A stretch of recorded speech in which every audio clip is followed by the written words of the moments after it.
Hi masters, for you మీకోసం ఛానల్కి స్వాగతం సుస్వాగతం. ముందుగా మన జగద్గురు అయిన బ్రహ్మర్షి పితామహ పత్రిజీ గారికి, మన గురుమాతకి నా ఆత్మ ప్రణామాలు మాస్టర్స్. ఓకే మాస్టర్స్, ప్రతిరోజు మన ఛానల్లోని ధ్యానం, స్వాధ్యాయం, సజ్జన సాంగత్యం జరుగుతుంది మాస్టర్స్. అలాగే ఈ జూమ్ సెక్షన్లో పాల్గొన్న మాస్టర్లకి, యూట్యూబ్లో చూస్తున్న మాస్టర్లకు కూడా ధన్యవాదాలు తెలుపుకుందాం. ఓకే మాస్టర్స్, ఈరోజు మన ఛానల్కి సీనియర్ పిరమిడ్ మాస్టర్ గారైన శేషు మేడం నరసాపురం నుంచి వచ్చారు. మేడం గారిని సాదరంగా ఆహ్వానించుకుందాం. ఈరోజు మేడం చెప్పబోయే టాపిక్ సాధనలో వచ్చే ఆటంకాలు, వాటిని అధిగమించడం ఎలా, ఈ గొప్ప ఆత్మజ్ఞానం అందించడానికి మేడం గారికి వెల్కమ్ చెప్దాం మాస్టర్స్. నమస్తే మేడం, వెల్కమ్ మేడం. అందరికీ నమస్తే అండి. నా పేరు శేషు అండి. మీ అందరికీ ఈ జ్ఞానం అందివ్వడానికి నాకు అవకాశం ఇచ్చిన ఫర్ యూ ఛానల్ వాళ్ళందరికీ కూడా కృతజ్ఞతలు తెలుపుకుంటున్నానండి. అసలు ఈ రోజు మనం చెప్పుకోవాల్సింది ఎప్పటి నుంచో నేను అనుకుంటున్న టాపిక్ చెప్పాలనుకుంటున్నానండి. అందరికీ అవసరమైంది, చాలా అద్భుతంగా ఉంటుంది అనిపించి. సో నేను నేను ఈ సబ్జెక్టును తెలుసుకుంది ఎప్పుడంటే ఒక 8 ఏళ్ల క్రితం నుంచే తెలుసుకున్నానండి. దాన్ని నేను ఫాలో అప్ అవుతూ సాధ్యమైనంత వరకు నాకు భగవద్గీతలో ఉండే అంశాలే అవ్వచ్చు, అన్నీ కూడా మనకి ఈజీగా ఉండేలా ఇది చెప్పాలనుకున్నాను. మనం అసలు సాధన అంటే ఏంటి? ఆధ్యాత్మిక సాధకునికి, భౌతికంగా చేసే సాధకునికి కొంచెం తేడా ఏంటి? అంటే మనం భౌతికంలో అనేక సాధనలు చేస్తూ ఉంటాం. పూజ అవ్వచ్చు, మంత్రం అవ్వచ్చు, జపం అవ్వచ్చు, అన్నీ కూడా మన ఆధ్యాత్మిక ఎదుగుదలకి తోడ్పడే అంశాలు, ధ్యానంతో సహా మొత్తం కూడాను. అయితే మనము ఎంత చేస్తున్నా కూడా ఏదో ఒక వెలితి ఏంటి అనేది మనలో ఒక విధమైన తపన అని ఉన్నా కూడా దాన్ని సరిగ్గా అర్థం చేసుకుని ఏ విధంగా మనము అడుగు ముందు వేయాలి అని చాలా వరకు కూడా ఒక్కొక్కసారి పీక్ స్థితికి వెళ్ళిపోయిన సాధనలో కూడా మనం పడిపోతున్నామేమో అని సాధకునికి అనిపిస్తూ ఉంటుందన్నమాట. అయితే ఏం చేయాలి అన్న పరిష్కార మార్గం ఏంటి అని ఆలోచించుకునే వ్యవధి కూడా ఒక్కొక్కసారి ఉండదన్నమాట. దీనికంతటికి మనం అసలు సాధనలో ఏమేమి ఆటంకాలు ఉంటాయి, వాటిని ఏ విధంగా మనము డీల్ చేసుకుంటూ ఒక్కొక్క అడుగు ముందరికి ఏ విధంగా వెళ్ళవచ్చుననేది ప్రస్తుతం మనకు తెలుసుకోవాల్సిన అంశం అన్నమాట. అయితే అసలు ముందు మనం సాధన అంటే ఏమిటి? మనం తెలుసుకోవాల్సింది ఏంటంటే, అసలు సాధన అంటే ఏంటి? సాధన అంటే ఏంటంటే, మనము ఏ పని చేస్తున్నా కూడా క్రమబద్ధీకరంగా మన జీవితానికి అవసరంగా మన లైఫ్‌లో ఒక పాయింట్ నుంచి ఒక స్థాయి నుంచి ఉన్న స్థితి నుంచి ఉన్నత స్థితికి ఎదగడానికి మన ఆత్మ ఎంచుకున్న ప్రణాళిక ప్రకారంగా మనము అడుగు ముందరికి వేస్తూ దాన్ని సరిదిద్దుకునే విధంగా మనము సాధనలో సరిగ్గా చేస్తున్నామా లేదా అని ఎప్పటికప్పుడు ఏ విధంగా చెక్ చేసుకోవాలి అన్న పాయింట్స్ కూడా మనము తెలుసుకోవచ్చు. అంటే దాన్ని నిత్య జీవితంలో సాధన ఏంటి? యోగ సాధన అవ్వచ్చు, ధ్యాన సాధన అవ్వచ్చు, జ్ఞాన సాధన అవ్వచ్చు, సజ్జన సాంగత్యంతో కలిసి ఉండే సాధన అవ్వచ్చు. అన్ని రకరకాల సాధనలు మనకి ఎన్నో గురువుల ద్వారా, పురాతన గ్రంథాల ద్వారా అనేక సాధనలు మనం తెలుసుకున్నాం. అయితే ఇప్పుడు మన భౌతిక అంశాల్లో, మన జీవన విధానంలో ఏ విధంగా మార్చుకుంటే మనము మన సాధనని అడుగు ముందరికి వేసుకోవచ్చు అనే దాని గురించి మనం ఇప్పుడు తెలుసుకుందాం. అది ఆధ్యాత్మిక ప్రణాళికకి ఉపయోగపడుతుంది, భౌతికంగాను ఉపయోగపడుతుంది, అన్ని విధాలుగా కూడా ఉపయోగపడుతుంటుంది. ఒక నియమబద్ధమైన జీవన విధానాన్ని మనం కొనసాగించడానికి మనకి ఒక సాధన అనేది ఎంతో ఉపయోగపడుతుంది. అయితే ఇప్పుడు మనం తెలుసుకోవాల్సిన విషయం ఏంటంటే, ప్రతి ఒక్కళ్ళము మనం సాధన చేస్తున్నామండి, సాధన చేస్తున్నాం, ఎంత చేసినా కూడా మాకు ఒక్కొక్కసారి ఏదో వెలితి కనపడుతుంది. అయితే ఎందుకు కారణము అని అనుకుంటే గనక, వాటిలో వచ్చే ఆటంకాల గురించి ముందు మనం తెలుసుకుందాం. ఏమేమి ఆటంకాలు వస్తుంటాయి మనకి. ఇప్పుడు మనకి సరైన కొన్ని మనము ప్లాన్ వేసుకుంటాం. ఈ టైంకి ఈ పని చేయాలి, ఈ టైంకి ఈ పని చేయాలి, ఈ టైంకి చేయాలి. అది కూడా ఒక సాధనే. నిత్య జీవితంలో పూజ, మంత్రం, జపం, ధ్యానం, జ్ఞానం అన్నీ కూడా మంత్రం. అయితే మనకి మితిమీరితేనంట. అంటే మితిమీరితే కూడా మనస్తాపం కింద వస్తుంది. మితిమీరితే మనస్తాపం ఎందుకంటే, ఎవరితోనైనా కానీ మనము మితిమీరిన బంధాన్ని పెంచుకుంటే కనుక, అంటే ఒక కుటుంబంలో ఉండేటువంటి వ్యవస్థకి ఆటంకం కింద తయారవుతుంది. ఎలా అంటే కుటుంబంలోనే కాదు, ఫ్రెండ్స్ అవ్వచ్చు, చుట్టుపక్కల వాళ్ళు అవ్వచ్చు కూడా వాళ్ళ పట్ల విపరీతమైన ఇష్టం పడిపోతుంటాం అన్నమాట వాళ్ళని. అయితే వాళ్ళు ఎంత చెప్తే వాళ్ళకంత ఇష్టం వల్ల ఏమవుతుంది, వాళ్ళంటే మమకారము, అనురాగం, ప్రేమ. మీరొక సాధన ఒక టైం ప్రకారం చేసుకోవాలనుకోండి. సరిగ్గా వాళ్ళు ఏ షాపింగ్ మాల్‌కో లేకపోతే దేనికో రమ్మన్నారనుకోండి. అప్పుడు మీకేమనిపిస్తుంది? అరే! వాళ్ళేమన్నా అనుకుంటారేమో అనేసి మీరిక్కడ దీన్ని వదిలేసి ఆళ్ళతోటి షాపింగ్‌కెళ్ళొచ్చు, ఎంజాయ్‌మెంట్ చేయొచ్చు, సినిమాలకెళ్ళొచ్చు, ఏ విధంగా అప్పుడు ఆ రోజుకి మీరు చేయాలనుకున్న ధ్యాన సాధన అవ్వచ్చు, జ్ఞాన పుస్తకాలు చదవాల్సిందవ్వచ్చు, మీకు డైలీ అదొక పఠనం కింద అవ్వచ్చు. అంటే మితిమీరిన ప్రేమ, మితిమీరిన ఇది కూడా మనకి మనస్తాపాన్ని కలుగజేస్తాయి. అప్పుడేమవుతుంది, అయ్యో! ఈ టైంకి నేను చక్కగా పుస్తకాలు చదువుకునేదాన్ని, ఈ టైంకి నేను ధ్యానం చేసుకునేదాన్ని, ఈ టైంకి ఇది చేసుకునేదాన్ని అని మనలో ఒక విధమైన మనస్తాపం అనేది కలుగుతుంది. అప్పుడు ఆ టైంలో మనం ఏమనుకోవాలి అంటే, అసలు ఏంటి నాకు నేనెవరిని? మనం సాధన చేయాలనుకున్నా మనం చేయలేకపోతుంటాం. ఎందుకంటే వాళ్ళు ఇష్టమైన వ్యక్తులు మన ఇంటికొచ్చారు. మన చుట్టాలవ్వచ్చు, మన బంధువులు ఎవరైనా సరే. ఒకవేళ వాళ్ళ మీద విపరీతమైన మమకారం పిల్లలైనా సరే, ఎవరైనా సరే. మనం ఒక విధమైన ఒక టైంకి పని చేద్దాం. వచ్చినా సరే వాళ్ళతో ఎంజాయ్‌మెంట్ చేయడం అనేది కాదనం. కానీ లోపల ఏమనిపిస్తుందంటే, అయ్యో! నేను ఈ పని చేద్దాం అనుకుంటున్నాను. నేను ఇది చేయలేను. ఎందుకంటే విపరీతంగా ప్రేమించడం వల్ల వాళ్ళని, చుట్టుపక్కల వాళ్ళని, బంధువుల్ని అందరిని ప్రేమించడం వల్ల ఒక విధమైన మనస్తాపం, పశ్చాత్తాపం వస్తూ ఉంటుందంట. అయ్యో! అని బాధ అనేది కలుగుతుంది. ఆ టైంలో మనం ఏమనుకోవాలి అంటే, అసలు వాళ్ళెవరు? నేనెవరు? అని మీరు క్వెషన్ ఏసుకున్నారనుకోండి, వాళ్ళకి నాకు సంబంధం ఏంటి? అనుబంధం ఏంటి? అని మీరు అడిగినట్లయితే మీలో మీరే క్వెషన్ ఏసుకోవాలన్నమాట ఎప్పటికప్పుడు. ఎందుకంటే అసలు వాళ్ళెవరు? నేనెవరు? అని క్వెషన్ ఏసుకున్నట్లయితే గనక మనకి ఆన్సర్ ఎలా వస్తుంది? నీ సాధన నీవు చేసుకుంటూనే వాళ్ళని నొప్పించక తానొప్పక తప్పించుకు తిరుగువాడు ధన్యుడు సుమతి అన్నట్లుగా అవతల వ్యక్తులని ఇబ్బందికరమైన మాటలతో మాట్లాడుకోకుండా, మనము వాళ్ళ పట్ల ప్రేమగా చూపిస్తూనే, ఒక అవాయిడ్‌నెస్ కాకుండా అంటే తప్పించుకునే విధానం కాకుండా, వాళ్ళతో ప్రేమగా కూడా మనము సంభాషిస్తూ, మనం మన అంతరంగంలో ఎప్పుడు గూడా ఏ విధమైన భావాలు, ఏ విధమైన ఆలోచనలు, మనస్తాపం ఏమీ పెట్టుకోకుండా సాధన చేయాలన్నమాట. ఇది ఎగ్జాంపుల్ ఎలా జరుగుతుందంటే, మనం ఎంతో సాధన చేసి మనం ఒక్కొక్కసారి పడిపోతున్నామన్న భావన కంటే, ఒక కడలి కెరటం, సముద్రంలో ఒక కెరటం వచ్చింది. చిన్న పిల్లాడు అక్కడ ఇసుక గూళ్ళు కట్టుకుంటాడు. ఇల్లు కట్టుకుంటాడు. ఇల్లు కట్టుకునేసి ఒక కెరటం వచ్చేసి ఏం చేస్తుంది? దాని లోపల కలిపిపోతుందన్నమాట. కెరటం వచ్చేసరికి కలిసిపోతుంది. ఇంత చేసుకున్నది అని ఆనందపడుతున్న టైంలో ఇలా పడిపోయిందేంటి అని అనుకుంటా ఉంటాడన్నమాట ఆ పసిపిల్లాడు. అందుకనే మనకిష్టమైనవి ఏవైనా ఉన్నాయనుకోండి, వాటిని ఏమవుతుందంటే కాలం ఒక్కొక్కసారి తీసుకెళ్ళిపోతూ ఉంటుంది.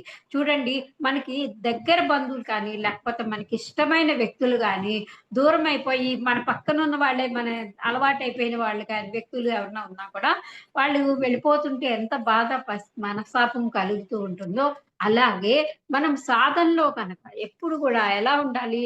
అలర్ట్‌గా ఉండాలి. అలర్ట్ అంటే ఏంటి? అవేర్‌నెస్‌గా ఉండాలన్నమాట. అంటే మనకి ఎలాగా ఆత్మీయుల పట్ల ఎలాగ ఇక్కడ మనకి ఎందుకని ముఖ్యంగా చెప్పేదేంటి? ఎవరో ఉన్నా పర్వాలేదు. మనకి ఆత్మీయమైన వాళ్ళ పట్లనే మనం అప్రమత్తంగా ఉండాలన్నమాట. చాలా జాగ్రత్తగా ఉండాలి. ఎందుకు జాగ్రత్తగా ఉండాలి అంటే, వాళ్ళ మీద మమకారం మనల్ని ఏం చేస్తుంది? మన సాధనని పక్కకి పెట్టేస్తూ ఉంటుందన్నమాట. అయితే అదొకటన్నమాట. మనము ఆత్మీయుల పట్ల అప్రమత్తంగా ఉండటము ఒక పాయింట్. అంటే సాధనలో ఉన్న దాన్ని మనం అధిగమించటానికి. రెండవదేంటంటే, మనం సాధన చేస్తూ ఉంటే, మన లోపల ఉన్నటువంటి కోపం గానీ, అసూయ గానీ, అహంకారం కానీ, ఇవన్నీ బయటికి వస్తూ ఉంటాయి. అంటే ఏంటి?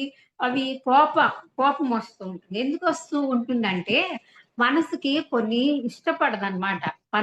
మంచి పనులు చేయడానికి ఒక్కొక్కసారి ఇష్టపడదనమాట.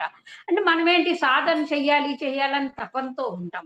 వాటిల్ని ఏం చేయాలి? అవాయిడ్ చేయాలి. కోపం ఉందనుకోండి పక్కన పెట్టి, మనం సాధన శాంతంగా చేసుకెళ్ళాలి. కానీ దానికి ఇష్టం ఉండదనమాట. అదేం చేస్తుంది? వచ్చేసి మనము ఎంత సాధన చేసినా సరే మళ్ళీ కోపంగా ప్రకోపిస్తూ ఉన్నామనుకోండి. అప్పుడేమవుతుంది? మన మనసులో ఏమనిపిస్తుంది? నేను ఎంత సాధన చేస్తున్నా నాకెందుకే కోపం వచ్చింది? అసలు నువ్వేం సాధన చేస్తావు అని ఇంట్లో వాళ్ళు కూడా మనల్ని అనే ప్రసక్తి కూడా వస్తుందన్నమాట. అయితే ఇప్పుడు మనము ఆ కోపాన్ని ఏం చేయాలి? అధిగమించాలా? లేకపోతే దాన్ని ఏం చేయాలి?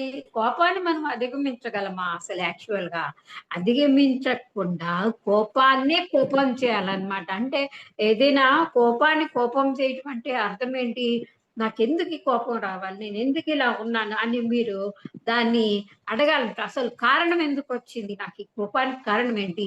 అని మీరు ఒక్కసారి వివేకంతో, విచక్షణ జ్ఞానంతోటి మీరు ఆలోచించినట్లయితే, మీ కోపము అక్కడికక్కడే వెంటనే వెళ్ళిపోవడం. నా నుంచి నువ్వు ఈ కోప కారణమైనటువంటి దాన్ని నేను దూరం చేస్తున్నాను, విడుదల పొందుతున్నాను.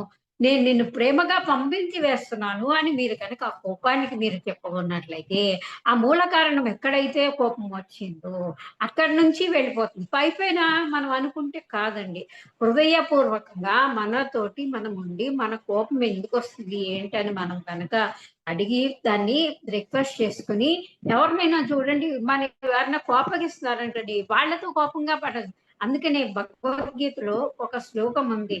క్రోధాత్ భవతి సమ్మోహః సమ్మోహాత్ స్మృతిభ్రంశః స్మృతిభ్రంశాత్ బుద్ధినాశో ప్రణశ్యతి అని ఒక శ్లోకం. అంటే మధ్యలో శ్లోకం నాకు పదాలు రాదు. సమ్మోహ స్మృతి విభ్రమ స్మృతి భ్రంశాత్ బుద్ధినాశ ప్రణశ్యతే. అంటే ఏంటి? ఏ కోపం అయితే వచ్చిందో వాళ్ళు కోపం చూపిస్తున్నారు, మనము కోపం చూపిస్తే మన సాధన అంతా ఏమవుతుంది? వివేకంతో కూడా కోల్పోవాల్సి వస్తుంది. కాబట్టి కోపాన్ని కోపించాలన్నమాట. సరే, అంతేకాకుండా అహంకారం అనేది వస్తుంది. సాధన చేసేటప్పుడు ఏమొస్తుంది? అహంకారం కూడా వస్తుంది. ఇవన్నీ ఆటంకాలండి. బంధువుల ఆత్మీయుల పట్ల అప్రమత్తంగా ఉండాలి. కోపాన్ని మనము సరి చేసుకుంటూ ఉండాలి. ఎప్పటికప్పుడు చెక్ చేసుకుంటూ ఉండాలి. నేనే బాగా చేస్తున్నాను. నా నా నేనింకా ఒక్కొక్క స్థితికి మన స్థాయిలు ఉంటాయి కదండీ మనకి.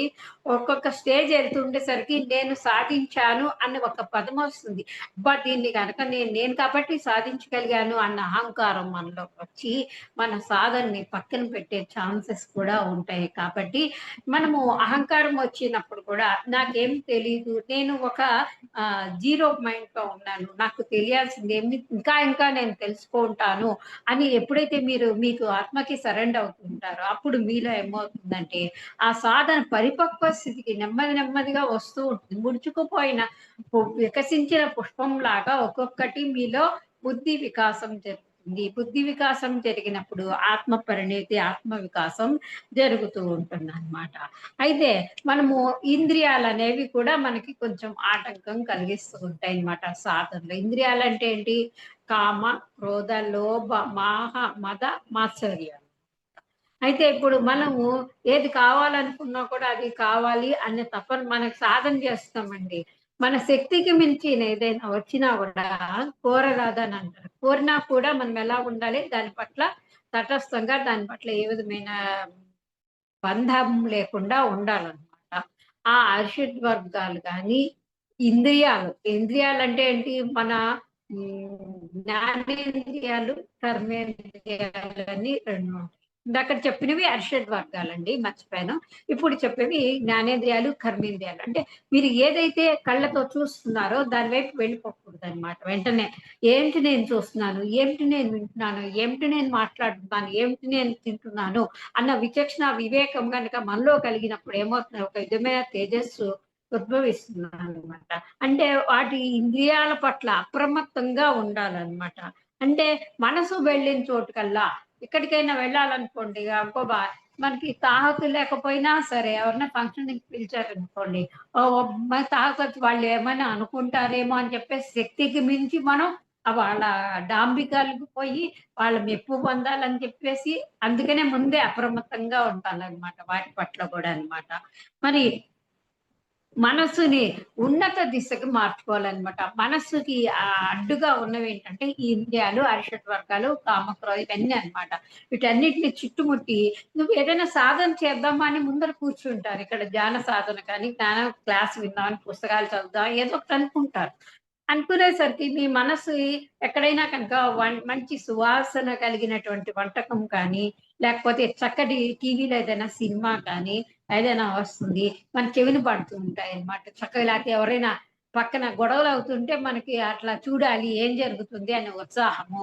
అప్పుడేమవుతుంది మనము వెంటనే కూర్చోకుండా గబగబా లేచి వెళ్ళిపోయి ఏం జరుగుతుందో ఆ కథ బావుంది, ఆ వంటకం బావుంది, వాసన వాటి వైపు వెళ్ళిపోతుందనమాట. అలా వెళ్ళనివ్వకుండా మన మనస్సు పట్ల అప్రమత్తంగా దాన్ని సాధన వైపు మళ్ళించుకోవాలి. తిరిగేసుకోవాలన్నమాట. ఏంటి నువ్వు దాన్ని నీకు ఎంత మచ్చిక చేసుకోవాలన్నమాట. చిన్న పిల్లాడిని ఎలా మచ్చిక చేసుకున్న మనస్ఫూర్తిగా మనం దారిలోకి తెచ్చుకుంటామో, మరి వాళ్ళని ఆ విధంగా మన యొక్క ఇది ఇంద్రియాలను కానీ, మనసుని గాని అది చక్కగా సాధనలో అవి మనం చెప్పినట్లుగా వింటాయన్నమాట. అది ఇంకొకటేంటంటే మనము సాధన చేసేటప్పుడు మొట్టమొదటగా కోపం అనేది వస్తూ ఉంటుంది. సాధారణం. ఎందుకు కోపం వస్తూ ఉంటుందంటే, ఈ ఇప్పుడు ఆహ్, మామూలుగా అరకొర వైరాగ్యం. అది సాధన ఏంటంటే ఎందుకు అవన్నీ విడిచిపెట్టాలి అని కొంత పూర్వకాలంలో విడిచిపెడితేనే అది సాధన అవుతుంది. నువ్వు ఇంత కోపంగా ఉంటే ఇలా కోపాన్ని విడిచిపెట్టాలి అని మనకి ఉచిత సలహాలు ఇస్తున్నట్టుగా కొంతమంది చెప్తూ ఉంటారు సాధనలోను. అయితే మనము ఆహ్, అప్పుడేమవుతుంది అవును కదా! ఇలా సాధన కోపంగా ఉండకూడదు అని మనం ఫిక్స్ చేసుకొని అలా ఉంటాం. అంటే కొద్దిగా మిడిమిడి జ్ఞానంతో ఉంటామనమాట. పూర్తి జ్ఞానం ఉండదు. అవును. నేను ఈ కోపం ఉండకూడదు. లోపల మాత్రం ఎలా ఉంటుంది? కోపం బాగా ఉంటుంది. బాగా ఎక్కువగా ఉంటుంది. కానీ పైకి సాధన చేస్తున్నాం కదా! నేనెందుకు కోపంచుకోవాలి అని ఒక డిక్లరేషన్ చేసి నేను కోపంగా ఉన్నాననుకుంటారు. కానీ లోపల వాళ్ళ మీద ఉంటూ ఉంటుందంట. అంటే ఎందుకొస్తూ ఉంటుంది అవన్నీ? ఒక ప్రభావము బయటికి మనం వ్యక్తం చేయకపోవటం వలన ఆ లోపల ఉండిపోతాయన్నమాట అవన్నీ. అందుకే కొన్ని సందర్భాల్లో మనకి ఒక టెక్నిక్ చెప్తారు. రూమ్‌లోకి ఎవరి మీదైనా కోపంగానే ఏమన్నా వస్తే వాళ్ళని రూమ్‌లోకి ఒక్కళ్ళము ఒంటరిగా వెళ్ళిపోయి వాళ్ళని తిట్టుకోవడమో, కేకలేసుకోవడం ఎదురుగా డైరెక్ట్‌గా లోపలంతా వ్యక్తం చేసేయాలి. లేకపోతే పేపర్ మీద రాసేసి చింపేసి, నలిపేసి పెట్టాలని మనకి సాధనలో చెప్తూ ఉంటారనమాట. అయితే బలవంతంగా మనం ఏది కూడా దూరం చేయకూడదనమాట. వైరాగ్యంలో ఉన్నాను నాకు ఇది అది అనుకోవటానికి వీల్లేదంట. మనము ఏ విధంగా ఏం చేసినా కూడా ఇష్టపూర్వకంగా, ప్రేమపూర్వకంగా, బలవంతంగా ఏది తెచ్చుకోకుండా సాధన అనేది చేయాలనమాట. అయితే రాగద్వేషాలు ఉండకూడదనమాట. అంటే కోపం ఏమవుతుందంటే స్మృతిభ్రంశాత్ బుద్ధినాశ. అంటే మన కోపము ప్రకోపించి విపరీతమైన గ్రంపింగ్ బాగా ఎక్కువగా ఉంటే అది ద్వేషం కింద మారుతుందనమాట. రాగం అంటే ఏంటి? ఒక మమకారము ఒక దాని మీద అభినివేశం అన్నమాట వస్తుంటుంది దాని మీద. దాన్ని మనం ఏం చేయాలంటే దూరం చేసుకోవాలి అని అంటాం. కానీ మన తప్పు మనం తెలుసుకున్నామనుకోండి, వీళ్ళ పట్ల ఇలాగున్నాం, అలాగున్నాం అని ఎప్పుడైతే పశ్చాత్తాపం మనకి కలుగుతూ ఉంటుందో, అప్పుడు మరి ఆ ఒక ఆత్మ విమర్శన అనేది కలగవచ్చు. కానీ నిరాశాపూరితంగా చూడండి ఇక్కడ ఆత్మ విమర్శ అంటే అర్థం ఏంటి? నేను ఇలా ఉండకూడదు. నేను ప్రశాంతంగా ఉండాలి. నేను కోపంగా సాధనలో ముందు వెయ్యాలి. అడుగు ముందుకు వెయ్యాలి అని మనస్ఫూర్తిగా మీరు హృదయపూర్వకంగా మీ లోపల మీరు తలుచుకొని, ఇది నేను ఇష్టపూర్వకంగా కోపాన్ని ప్రేమిస్తున్నాను. నాలో ఏ రాగద్వేషాలు లేదు. మమకారాలేమీ లేవు అని మీరు లోపల హృదయపూర్వకంగా మీకు మీరు చెప్పుకున్నట్లయితే అంటే ఏదైనా జరిగిందనుకోండి, అప్పుడేమంటుంది లోపల పశ్చాత్తాప భావన, వైరాగ్యం అయ్యో! ఎందుకిలా చేశాను అన్న పశ్చాత్తాపం వస్తుంది. పశ్చాత్తాపం రావటము మంచిది. కానీ అది ఆత్మ విమర్శలాగా చేసుకోకూడదనమాట. అంటే ఏంటి? నువ్వు ఇది చేసావు దీనివల్ల నిరాశ, నిస్పృహలతోటి ఇలా చేయకూడదు, అలా చేయకూడదని మిమ్మల్ని మీరు కించపరుచుకున్నట్టు. నిరాశ అంటే ఏంటి? అయ్యో! ఇలా చేయకూడదనుకున్నానే నేను చేశానే అని మనల్ని మనం నిందించుకోవడం ఆత్మ విమర్శ అంటారు దాన్ని. ఇలా చేయకపోతే బావుండు అలా అంటే అది కూడా సాధనలో ఒక ముఖ్యమైన ఆటంకము అవుతుంది. ఎందుకవుతుంది అనంటే గనుక మిమ్మల్ని మీరెప్పుడు కూడా అప్రిషియేట్ చేసుకోవాలి. మిమ్మల్ని మీరు అంటే మీరు తప్పు చేసినా అప్రిషియేషన్ చేసుకోవాలా అన్న మనస్సు కలుగుతుంది. కానీ ఎలా జరగాలంటే ఆ అప్రిషియేషన్ కూడా విమర్శన పూర్వకంగా కాకుండా ఏ తప్పులు ఎంచకుండా మిమ్మల్ని మీరు అభినందించుకుంటూ ప్రేమపూర్వకంగా చేసుకుంటూ ఉండాలన్నమాట. అంటే అప్పుడు దానికి ఏమవుతుంది, అప్పుడు తప్పు చేసినా, ఒప్పు చేసినా కూడా ఓకే. ఈసారి ఇలా జరిగింది. నెక్స్ట్ టైమ్ నేను ఇలా జరగకుండా చూసుకుంటాననే అవేర్‌నెస్ అనేది మనలో కలుగుతుంది. ఎరుక అనేది మనలో కలుగుతుంది. ఇప్పుడు మనము సాధన ఎరుకతో ఎలా చేయాలి? ఏ విధంగా ఎరుక కలిగి ఉండాలి? అనే అనే విషయం గురించి మనం తెలుసుకున్నాం. అంటే సాధన చేసేటప్పుడు మనం ఏదో సాధన చేసాము, ఏదో సంగీత సాధన ఉంది సపోజ్. సంగీత సాధనలో సాపాళ్ళ అవకాశం పట్టాలి అని అంటారు. సరిగమ పదని అది సంగీతజ్ఞులకు మాత్రమే తెలుస్తుంది. మరి మనం సాధన చేస్తున్నప్పుడు దానిలో ఒక శిఖరం మెట్టు ఎక్కిన ఒక ఆధ్యాత్మిక సాధకుడికి మనం సాధనలో ఉన్న వాళ్ళని క్వశ్చన్స్ వేసి పరిప్రశ్న అంటారు, భగవద్గీతలో చెప్పారు. సాధకుడు వెళ్ళి ఆ గురువుని నాకు ఇది తెలియట్లేదు గురువుది అని మీరు మనస్ఫూర్తిగా వెళ్ళి అడిగారు అనుకోండి, ఆ గురువు యొక్క ఆశీర్వచనం కలిగి మీ కృప అనుకుంటారు. ఎందుకంటే ఆ గురువు యొక్క సాధనాల్లో మెళకువలు సాధించుకుంటారు కాబట్టి మనకి కొంచెం వస్తుంది. కానీ మన ఆత్మ ప్రణాళిక ప్రకారం మనం ఏ విధంగా నేర్చుకుంటున్నామో ఆ విధంగా అవేర్‌నెస్ తోటి ఉండాలన్నమాట. మనం ఎలా ఉండాలి? అహంకార రాహిత్యంగా ఉండాలన్నమాట. అంటే ఎరుక ఎలాగా కలిగి ఉండాలంటే అహంకారం లేకుండా ఉండాలి. తర్వాత ఏ పని చేస్తున్నా కూడా ఆ పని పట్ల ఆసక్తి కలిగి చేస్తూ, ఫలితాన్ని ఆశిస్తూ, అంటే కర్మణ్యేవాధికారస్తే మా ఫలేషు కదాచన మా కర్మ ఫలహేతుర్భుః మాతే సర్గేషు కర్మణ. అంటే ఇప్పుడు రాగము, ద్వేషము ఇవన్నీ మనకెందుకు కలుగుతూ ఉంటాయి మనం సాధన చేసేటప్పుడు అనంటే, ఒక పని చేస్తాము. నాకిది చేస్తే ఎంతొస్తుంది ఫలితము? ఈ సాధన చేస్తే నాకెంతొస్తుంది? అన్న ఆలోచనతోటి మనం చేస్తూ, ఆ పని కనుక మనకి అవ్వలేదనుకోండి, అప్పుడేమొస్తుంది? బాధ కలుగుతుంది, బెంగ కలుగుతుంది, దిగులనేది వస్తూ ఉంటుందనమాట. అప్పుడు ఫలాపేక్ష లేకుండా మీరు చేశారనుకోండి ఏదైనా కూడా సాధనలో ఎలా ఉండాలి? ముఖ్యంగా మనం నేర్చుకోవాల్సిందేంటంటే, ఏమి చేసినా కూడా భగవదర్పితం చేస్తున్నట్టు. ఈ పని నాకు అప్పచెప్పబడింది కాబట్టి నేను ఆ భగవంతుని సేవకై ఉన్నాను అని మీరు అనుకున్నట్లయితే కొన్ని అద్భుతాలని చూడవచ్చు. సుఖ దుఃఖాలు కూడా మనకెప్పుడు సుఖం కలిగినప్పుడు, ఆనందం కలిగినప్పుడు కూడా మనం ఏమవుతున్నామనంటే, దానికి కారణం ఎవరు? నాకు ఈ దుఃఖం కలగడానికి కారణం ఎవరో పక్కోడి వల్ల నేను ఇలా ఇదైపోయానని అనుకోకుండా, నేను నా వల్లనే కొన్ని తెలియకుండా తెలిసి తెలియని తప్పులు జరిగాయి అని మిమ్మల్ని మీరు అంగీకరించుకొని, తప్పకుండా ఆ ఒక ఫలితం కూడా నా ద్వారానే నేనే చేశాను కాబట్టి దీని ఫలితాన్ని కూడా నేను పరమాత్మ భగవంతుడు నాకిచ్చిన వరంగా తీసుకుంటున్నాను అని మీరెప్పుడైతే ఉన్నట్లయితే సాధనలో ఒక అడుగు మెట్టు ఎక్కినట్లుగా అవుతుంట. అయితే ఇందులో ఇప్పుడు ఏం జరుగుతుందంటే, ఎవరిని కూడా మనం దూషించకుండా ఉన్నట్లయితే మన సాధనలో అడుగు బాగా ముందర పడుతుందన్నమాట. అంటే ఎవరినైనా మీరు సాధన చేస్తూ పక్కవాడిని విమర్శిస్తూ, లేకపోతే దూషిస్తూ చేస్తూ ఉన్నట్లయితే ఏమవుతుంది? అందరూ అంటారు, ఈడు ఇంత ఇంత గొప్పగా జ్ఞానం తెలుసుకున్నాడు, ఇంత గొప్పగా ధ్యానం చేస్తున్నాడు, వాడికి ముక్కు మీదే కోపం ఉంటుందేంటి? వాడిని అలాగంటారే, వీడిని ఇలాగంటారే అనేసి అంటారనమాట. అంటే ఎందుకు? నువ్వు ద్వేషిస్తూ ఉంటున్నావు వాడిని ఎప్పుడు కూడా. ఎందుకు? నీకు ఇష్టం లేదు కాబట్టి. ఆ వ్యక్తి అంటే ఇష్టం లేదు. నువ్వెంత సాధన చేసినా బూడిదలో పోసిన పన్నీరే అవుతుందనమాట. ఎందుకంటే పక్కవాడిని నీ వలే నీ పొరుగు వారిని ప్రేమించు అని జీసస్ క్రైస్ట్ వాక్యం అనమాట. అంటే ఏంటి? ఫస్ట్ అది ఎలా వస్తుంది? ఇతరులు ప్రేమించడం అనేది నిన్ను నీవు ప్రేమించుకున్నప్పుడు మాత్రమే. సాధనలో ఒక మార్గం ఏంటంటే నిన్ను నీవు ప్రేమించుకోవటం అన్నమాట. ఎప్పుడైతే నీ ఆత్మ పరిణితి చెంది నువ్వు అవేర్‌నెస్‌గా ఉండి, ఎరుకతో ఉండి, నేను నాకు నేనే మూల కారణము. నా వల్లనే ఇదంతా అవుతుంది. నేను ఇదంతా కూడా పరమాత్మ యొక్క ఇచ్చిన వర్క్ కింద నేను చేస్తున్నాను అనంగానే మీ కర్మలన్నీ దగ్ధమవుతాయి. ఎందుకంటే ఆ జ్ఞానం మీ లోపలికి వస్తుంది. జ్ఞానాగ్ని దగ్ధ కర్మాణం అనే పదం అన్నమాట. అంటే మీ కర్మలన్నీ రిలీజ్ అవుతాయి.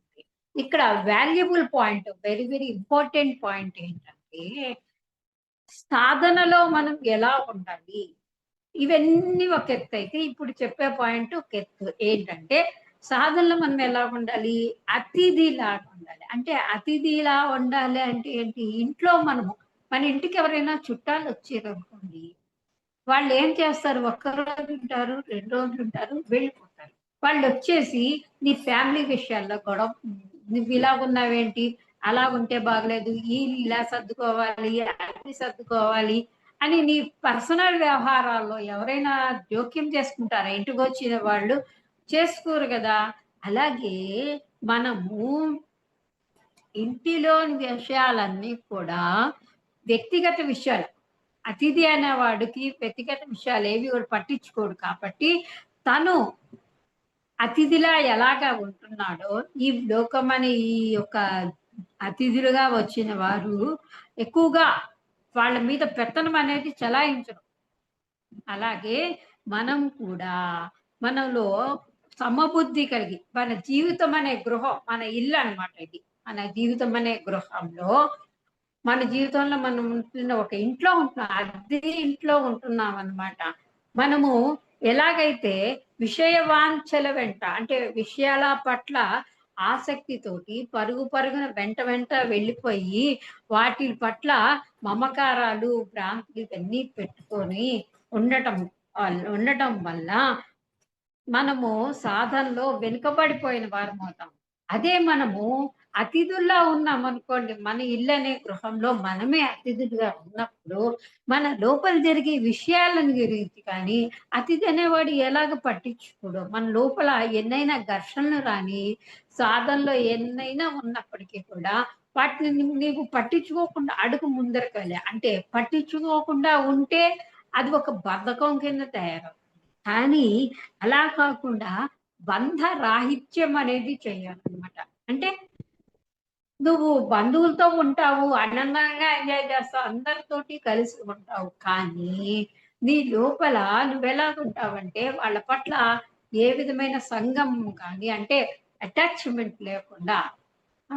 ఆ డిటాచ్‌మెంట్ లాగా, అంటే లోపల నీలో నీవు ఉండి, నీ సాధనేదో నువ్వు చేసుకుంటూ 10 మందిలో ఉన్నా మనం సాధన చేసుకోవచ్చు. ఎలా చేసుకోవచ్చండి అని మీకు ఆన్సర్ రావచ్చు. ఎలా చేసుకోవచ్చు అని, ఆ! మీరు దేనికోసమైతే మీరు తపిస్తున్నారో, మీ ఆత్మ చైతన్యం కోసం, మీ సాధన పరిణితి కోసం, ఉన్న స్థితి నుంచి ఉన్నత స్థితికి వెళ్ళడం కోసము, ఆధ్యాత్మిక ప్రయాణం సాగించడం కోసం, భౌతికంలో ఎదురయ్యే ఒడిదుడుకుల్ని, ఆటంకాల్ని అన్నింటినీ మనము సమతా స్థితిలోకి, బ్యాలెన్స్ స్టేట్ ఆఫ్ మైండ్‌లోకి మనం తీసుకురావటం కోసం పడే సాధనలో, అంతరంగంలో నువ్వు అతిథిలాగా ఉండి, నీవు లోపల ఏమీ లోపలికి తీసుకోకుండా ప్లెయిన్‌గా ఉండి, అంటే ఎదుటి వ్యక్తి అంటాడు, మాటలంటాడు, నీ పట్ల కోపంగా ఉంటాడు. You did not respond anything. ఎందుకు నువ్వు రెస్పాండ్ అవ్వవు? ఎందుకంటే వాళ్ళు కూడా భగవత్ స్వరూపులే అని నీ లోపల పీక్ స్థితిలోకి, నీవు ఎప్పుడైతే దివ్యత్వంలో, దైవత్వం నేను ప్రయాణం సాగిస్తున్నాను. నేనొక దివ్యమైన ఆత్మస్వరూపాన్ని. నేను దివ్యత్వం నాలో ఉంది. నా సాధన కూడా చాలా దివ్యంగా ఉంది. ఎలా ఉంది? అద్భుతంగా ఉంది. ఎంత అద్భుతం అంటే, ఈ ప్రపంచాన్ని నేనేది చూసినా, ఇంద్రియాలు అన్నాం కదా! ఇంద్రియాల ఆటంకం అన్నాం కదా! ఇప్పుడు ఆ ఇంద్రియాలని మనకు అనుకూలంగా ఎలా మార్చుకోవాలి అంటే, కళ్ళు చూస్తున్నాయి. చూసేదంతా ప్రపంచమంతా, విశ్వమంతా మీకు లోపల ఎలా, మీరు చూసేదంతా దృష్టి ఎలా మారితే సృష్టి మారుతుందన్న పదం మనకి తెలుసు. ఆ యొక్క దృష్టి ఎలా ఉంటుందంటే, మీరు ఎంత అద్భుతంగా, దివ్యంగా చూస్తారు. మీ కళ్ళు దివ్యమైనవిగా మారిపోతాయి. మీరు వింటున్నారు. ఏవి వినపడం మీకు. లోపల అంతరంగంలో మీ యొక్క అంతర్వాణిని మాత్రమే మీరు వింటున్నారు. అంటే మీ లోపల ఏం జరుగుతుంది? లోపల మీ సాధన ఎట్లా ఉంది? ఈ అడుగు ఇది కాదు అని మీకు హెచ్చరిక చేస్తూ ఉంటుంది. దాన్ని ఫాలో అవుతూ ఉంటారప్పుడు. అవతల వ్యక్తులు మీ శక్తి క్షేత్రం ఎలా విస్తరిస్తుంది? ఇలా, ఇలా, ఇలా, ఇలా, ఇలా, ఇలా పెరిగి, పెరిగి, పెరిగి చక్కగా అద్భుతంగా ఉంటారు మీరు. ఆ చైతన్య పరిణామం విస్తరిస్తూ ఉంటుందన్నమాట. అంటే మనం ధ్యాన సాధన చేస్తున్నాము, జ్ఞానాన్ని పొందుతున్నాము, సజ్జన సాంగత్యాన్ని చేసుకుంటున్నాం అంటే ఒక శక్తి అనేది అక్కడ ఒక ఏర్పాటై ఉన్నది. ఆ శక్తి క్షేత్రం అలా విస్తరిస్తూ ఉండటం మూలాన ఏం జరుగుతుందంటే, మీ లోపల మీ యొక్క అంతర్వాణి బయట వాళ్ళ మాటలు వినక్కర్ల. మీ లోపల వాణి వినపడుతుంది. మీరు నిశ్శబ్దమైపోతారు. అవతల వ్యక్తి మరి స్పందించరు కదా! అతిథిలాగా ఉంటారు. వాళ్ళేమంటే నీకెందుకు నీ లోపల నీ పట్ల నీకెలా ఉంది? నువ్వు నీ అభిప్రాయాలు ఎలా ఉన్నాయి? అవతల వాళ్ళని ఎలా చూస్తున్నావు? నీవు ఎట్లా ఉన్నావు? అనేదే నీకు అద్భుతం అన్నమాట. అదే కాబట్టి లోపల బంధరాహిత్యంగా మన చెవులు, ముక్కు, నోరు ఇవన్నీ కూడా ఏమైతే వింటున్నామో, ఏమైతే మాట్లాడుతున్నామో దివ్యంగా ఉంటుందన్నమాట. మీ దివ్యమైన మాటలు విని చుట్టుపక్కల వాతావరణం అంతా ఏమవుతుంది? చక్కగా మారిపోతుంది. ఎందుకు మారిపోతుంది అంటే, మీరు ఎవరిని పడితే ఆళ్ళని తిట్టరు, ఎవరిని పడితే ఆళ్ళని మాట్లాడరు, ఏమీ చేయరు. మీ లోపల మీరుండి చక్కగా మీ సాధన ఏదో మీరు చేసుకుంటూ ఉంటారు. మరి ఎంత అద్భుతంగా ఉంటుంది ఈ సాధన అనేది మనకి చక్కగా మరి జీవితంలో అనుకుంటాము ఇది శాశ్వతం అది శాశ్వతం అంటే సాధనలో ఆటంకం ఇంకొక ఆటంకం ఏంటంటే ఇదే శాశ్వతము అని మనం అనుకుంటూ ఉంటాం ఎందుకంటే ఈ క్షణమే శాశ్వతము ఈ నిమిషమే శాశ్వతము నాకు లేకపోతే మా చుట్టుపక్కల వాళ్ళు మా బంధువులు వాళ్ళ బంధువర్గాలు వీళ్ళందరూ నా వాళ్ళు అని భావన చేస్తూ వాళ్ళ పట్ల విపరీతమైన మమకారాలు పెట్టుకుంటే ఇవన్నీ ఆటంకాలే కదా మరి ఎరుక అవేర్నెస్ సాధనలో ఎరుక అనేది ఎలా వస్తుంది ఎక్కడ వస్తుంది అని అంటే ఈ జీవితం అంతా కూడా నశించిపోయే నశ్వరమైంది కానీ ఏది శాశ్వతం కాదు నశ్వరమైంది అని అంటే నశించిపోయేది కాదు జీవుడు ఆత్మ అనే ఎప్పుడు కూడా శాశ్వతమైనదే మన ఈ జన్మ తీసుకొని మళ్ళీ మరణానంతర జీవితం కూడా మనకి ఉంటుంది అయితే మనము ఇదే శాశ్వతము ఇదే అని అనుకుంటున్నాము అందుకని దాన్ని ఈ ప్రపంచాన్ని ఒక స్వప్నలా ఒక కలలాగా అనుకోవాలన్నమాట ఎప్పుడైతే మీరు కలలాగా చూస్తారో కళ ఎప్పుడు మీకు ఇప్పుడు వచ్చిన వెంటనే నిద్రలో కళ్ళు వస్తే అయిపోయిన వెంటనే మళ్ళీ అదే కళలో అలాగే ఉంటారా ఆ ప్రపంచంలోనే ఉంటారా మీరు దీన్ని శాశ్వతం కాదు అని మీరు ఎప్పుడైతే ఉన్నట్లయితే మీలో బుద్ధి వికసించి మీ లోపల ఆత్మ చైతన్యం ప్రతి ఆలోచన కూడా దివ్యంగా ఉంటుంది అంటే అలజడి కూడా అశాంతి అనేది ఏమీ రాదనమాట అయితే ఇప్పటి వరకు మనం సాధనలో ఆటంకాల గురించి తెలుసుకున్నాము వాటిని నెమ్మదిగా ఎలా పోగొట్టుకోవచ్చో తెలుసుకున్నాం అయితే అసలు మనకు అనిపిస్తూ ఉంటుంది నేను సరిగ్గా సాధన చేస్తున్నానా లేదా అన్న క్వశ్చన్ ఎవరికైనా ఎప్పటికైనా వస్తుంది ఎందుకంటే నేనేంటి చేస్తున్నాను ఏం చేసినా ఇలాగే ఉంది ఎక్కడ వేసిన గొంగళ అక్కడే ఉంది అన్న భావన కూడా కొన్ని సందర్భాల్లో వస్తూ ఉంటుంది అయితే వాల్యుబుల్ పాయింట్ ఏంటంటే ఇక్కడ నువ్వు ఎన్ని గంటలు ధ్యాన సాధన చేసావు లేకపోతే ఎన్ని పుస్తకాలు చదివావు ఎంత జ్ఞాన సంపార్జన చేసావు ఎంతమంది వ్యక్తులను కలుసుకొని క్లాసులు చెప్పుకున్నావు ఇదంతా ఒక ఎత్తు ఒక పాయింట్ మాత్రమే అది నీవు ఎలాగ నువ్వు సాధనలో నువ్వు ఆచరణాత్మకంగా నీ సాధన ఎంతవరకు ఉన్నది అనేదే ముఖ్యం ఇక్కడ అయితే నీవు సాధన సరిగ్గా చేస్తున్నావా లేదా అనేసి ఎవరినో నేను ఏమంటే నేను నా సాధన నాది మీ ఏమంటే బాగుందండి నేను బాగా చేస్తున్నానండి సాధన మిమ్మల్ని అడిగితే మీరేమంటారు అదేమిటండి నాకేం తెలుసండి మీకే తెలుస్తుందండి ఎక్కువ అని మీరు అంటారు కానీ ఎవరి సాధన వాళ్ళకి తెలుసు కాబట్టి కామన్ పాయింట్స్ కొన్ని చెప్తాను వాల్యుబుల్ పాయింట్స్ ఏంటంటే మన సాధనని ఎలా సరి చేసుకోవచ్చు అనే పాయింట్ క్యాచ్ చేద్దాం సో ఇప్పుడు మనము సాధనలో ఉన్నాము అని అంటేనే మనల్ని మలచుకుంటున్నట్టు లెక్క మనల్ని మనము మెల్టింగ్ చేసుకుంటాం ఎప్పుడు మనం నిరంతర విద్యార్థిగానే నిరంతరంగా నేర్చుకుంటూనే ఉంటున్నాము అయితే ఇప్పుడు మనలో సాధన అనేది జరుగుతుందా లేదా అని క్వశ్చన్ కూడా వస్తూ ఉంటుంది కదా వచ్చినప్పుడు ఆ పదే సాధన చేస్తున్నానా లేదా ఎలా చేస్తున్నాను అసలు ఎంత చేసినా నాకు ఇది రావట్లేదు ఈ చెత్త అంతా ఒక పక్కన పడేసేసి మెయిన్ పాయింట్ ఏంటంటే మనం సాధన చేస్తున్నాము అని అంటే ఎదుటి వ్యక్తిలో లోపాలని ఎంచుతున్నామా లేదా అనేది తెలుసుకోవాలంట ఎదుటి వ్యక్తిలో నువ్వు చేస్తున్నావు కానీ పక్క వాడితోటి ఆ నువ్వు ఇలా చేస్తున్నా, నీ సాధన నీది అయిపోయింది, నువ్వు చేసేస్తావు, పక్కన వాడు చేసేసి ఎరా నువ్వు అసలు సరిగ్గా అసలు చేయట్లేదు, నువ్వు సాధన అనేదే చెయ్యట్లేదు అసలుకి, నేను చూడు ఎంత బాగా చేస్తున్నాను, నువ్వు ఈ విధంగా చేస్తే ఇంకా బాగుంటావు, ఇంకా బాగా చేస్తావు అని చెప్పటము అనేది, అంటే వాడు చేసే పనుల్లో తప్పొప్పుల్ని ఎంచుతున్నట్లే లెక్క అన్నమాట. అంటే వాడి సాధన వాడు చేసుకుంటూ ఎలా వాళ్ళ వెళ్ళిపోతాడు, వాడి టైంకి మీ టైం కనెక్ట్ అవ్వదు అనమాట. అందుకని మనం వాళ్ళని ద్వేషిస్తున్నామా, ఎంతసేపు ప్రేమిస్తున్నామా అనేది చెక్ చేసుకోవాలన్నమాట. ఎక్కువగా వాళ్ళలో లోపాలని ఎంచకూడదు, ఫస్ట్ పాయింట్. అయితే అందరితో కూడా మీరు సఖ్యతగా ఉన్నారా లేదా, ఇది వాల్యుబుల్. ఎందుకంటే మీరు సాధన చేస్తున్నారు అంటే కనుక అందరితో కూడా ఫ్రెండ్షిప్ కలిసి ఉండాలన్నమాట. సమతాభావం, సమత్వ భావము, సహనము, ఓపిక మీలో ఉందా లేదా అనేది మరి మీ దృక్పథంలో ఎలా మార్పు వస్తుంది అనేది చాలా ఇంపార్టెంట్ పాయింట్ అన్నమాట.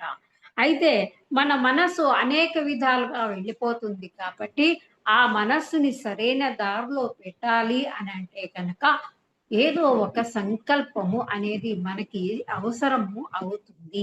సంకల్పము అంటే ఏంటి, ఇక్కడ మన ఎంతసేపు మనము ఇంద్రియాలకి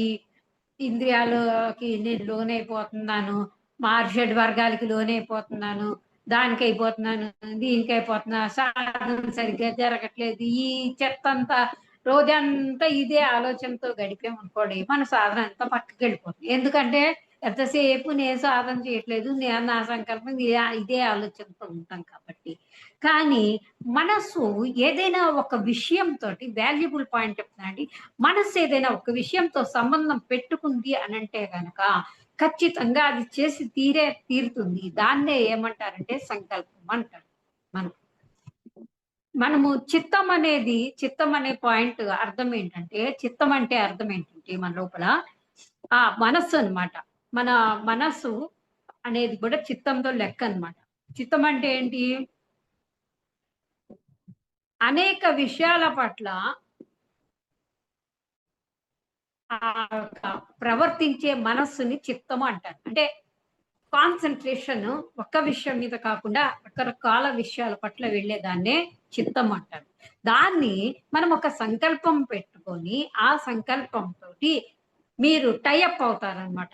అంటే ఈ రోజు పొద్దున్నే 4 గంటలకి లేవాలని మీరు రాత్రి పడుకోబోయే ముందు అనుకున్నారనుకోండి, పొద్దున్నే లేస్తారు. నేను మీ మనసుకి మీరు చెప్పుకొని, అంటే దాన్ని సబ్ కాన్షియస్ మైండ్ లో అంటారు. మీరు ఏం చేస్తారంటే దాన్ని అనుకున్న వెంటనే ఏమవుతుందంటే అది మీరు వికసించి మీ లేపిస్తుంది, పొద్దున్న 4 కన్నా లేపిస్తుంది. లేకపోతే ఈ రోజంతా నేను పాజిటివ్ మైండ్ తో ఉంటాను, ఈ రోజంతా నేను సాధనలో ఉంటానని మీకు మీరు చెప్పు. ఎప్పుడైతే మీరు ఈ క్రియేషన్ మీరు చేసుకున్నట్లయితే you create your own reality అన్నారు కదా, అంటే నీ వాస్తవాన్ని నువ్వే సృష్టించుకోగలవు.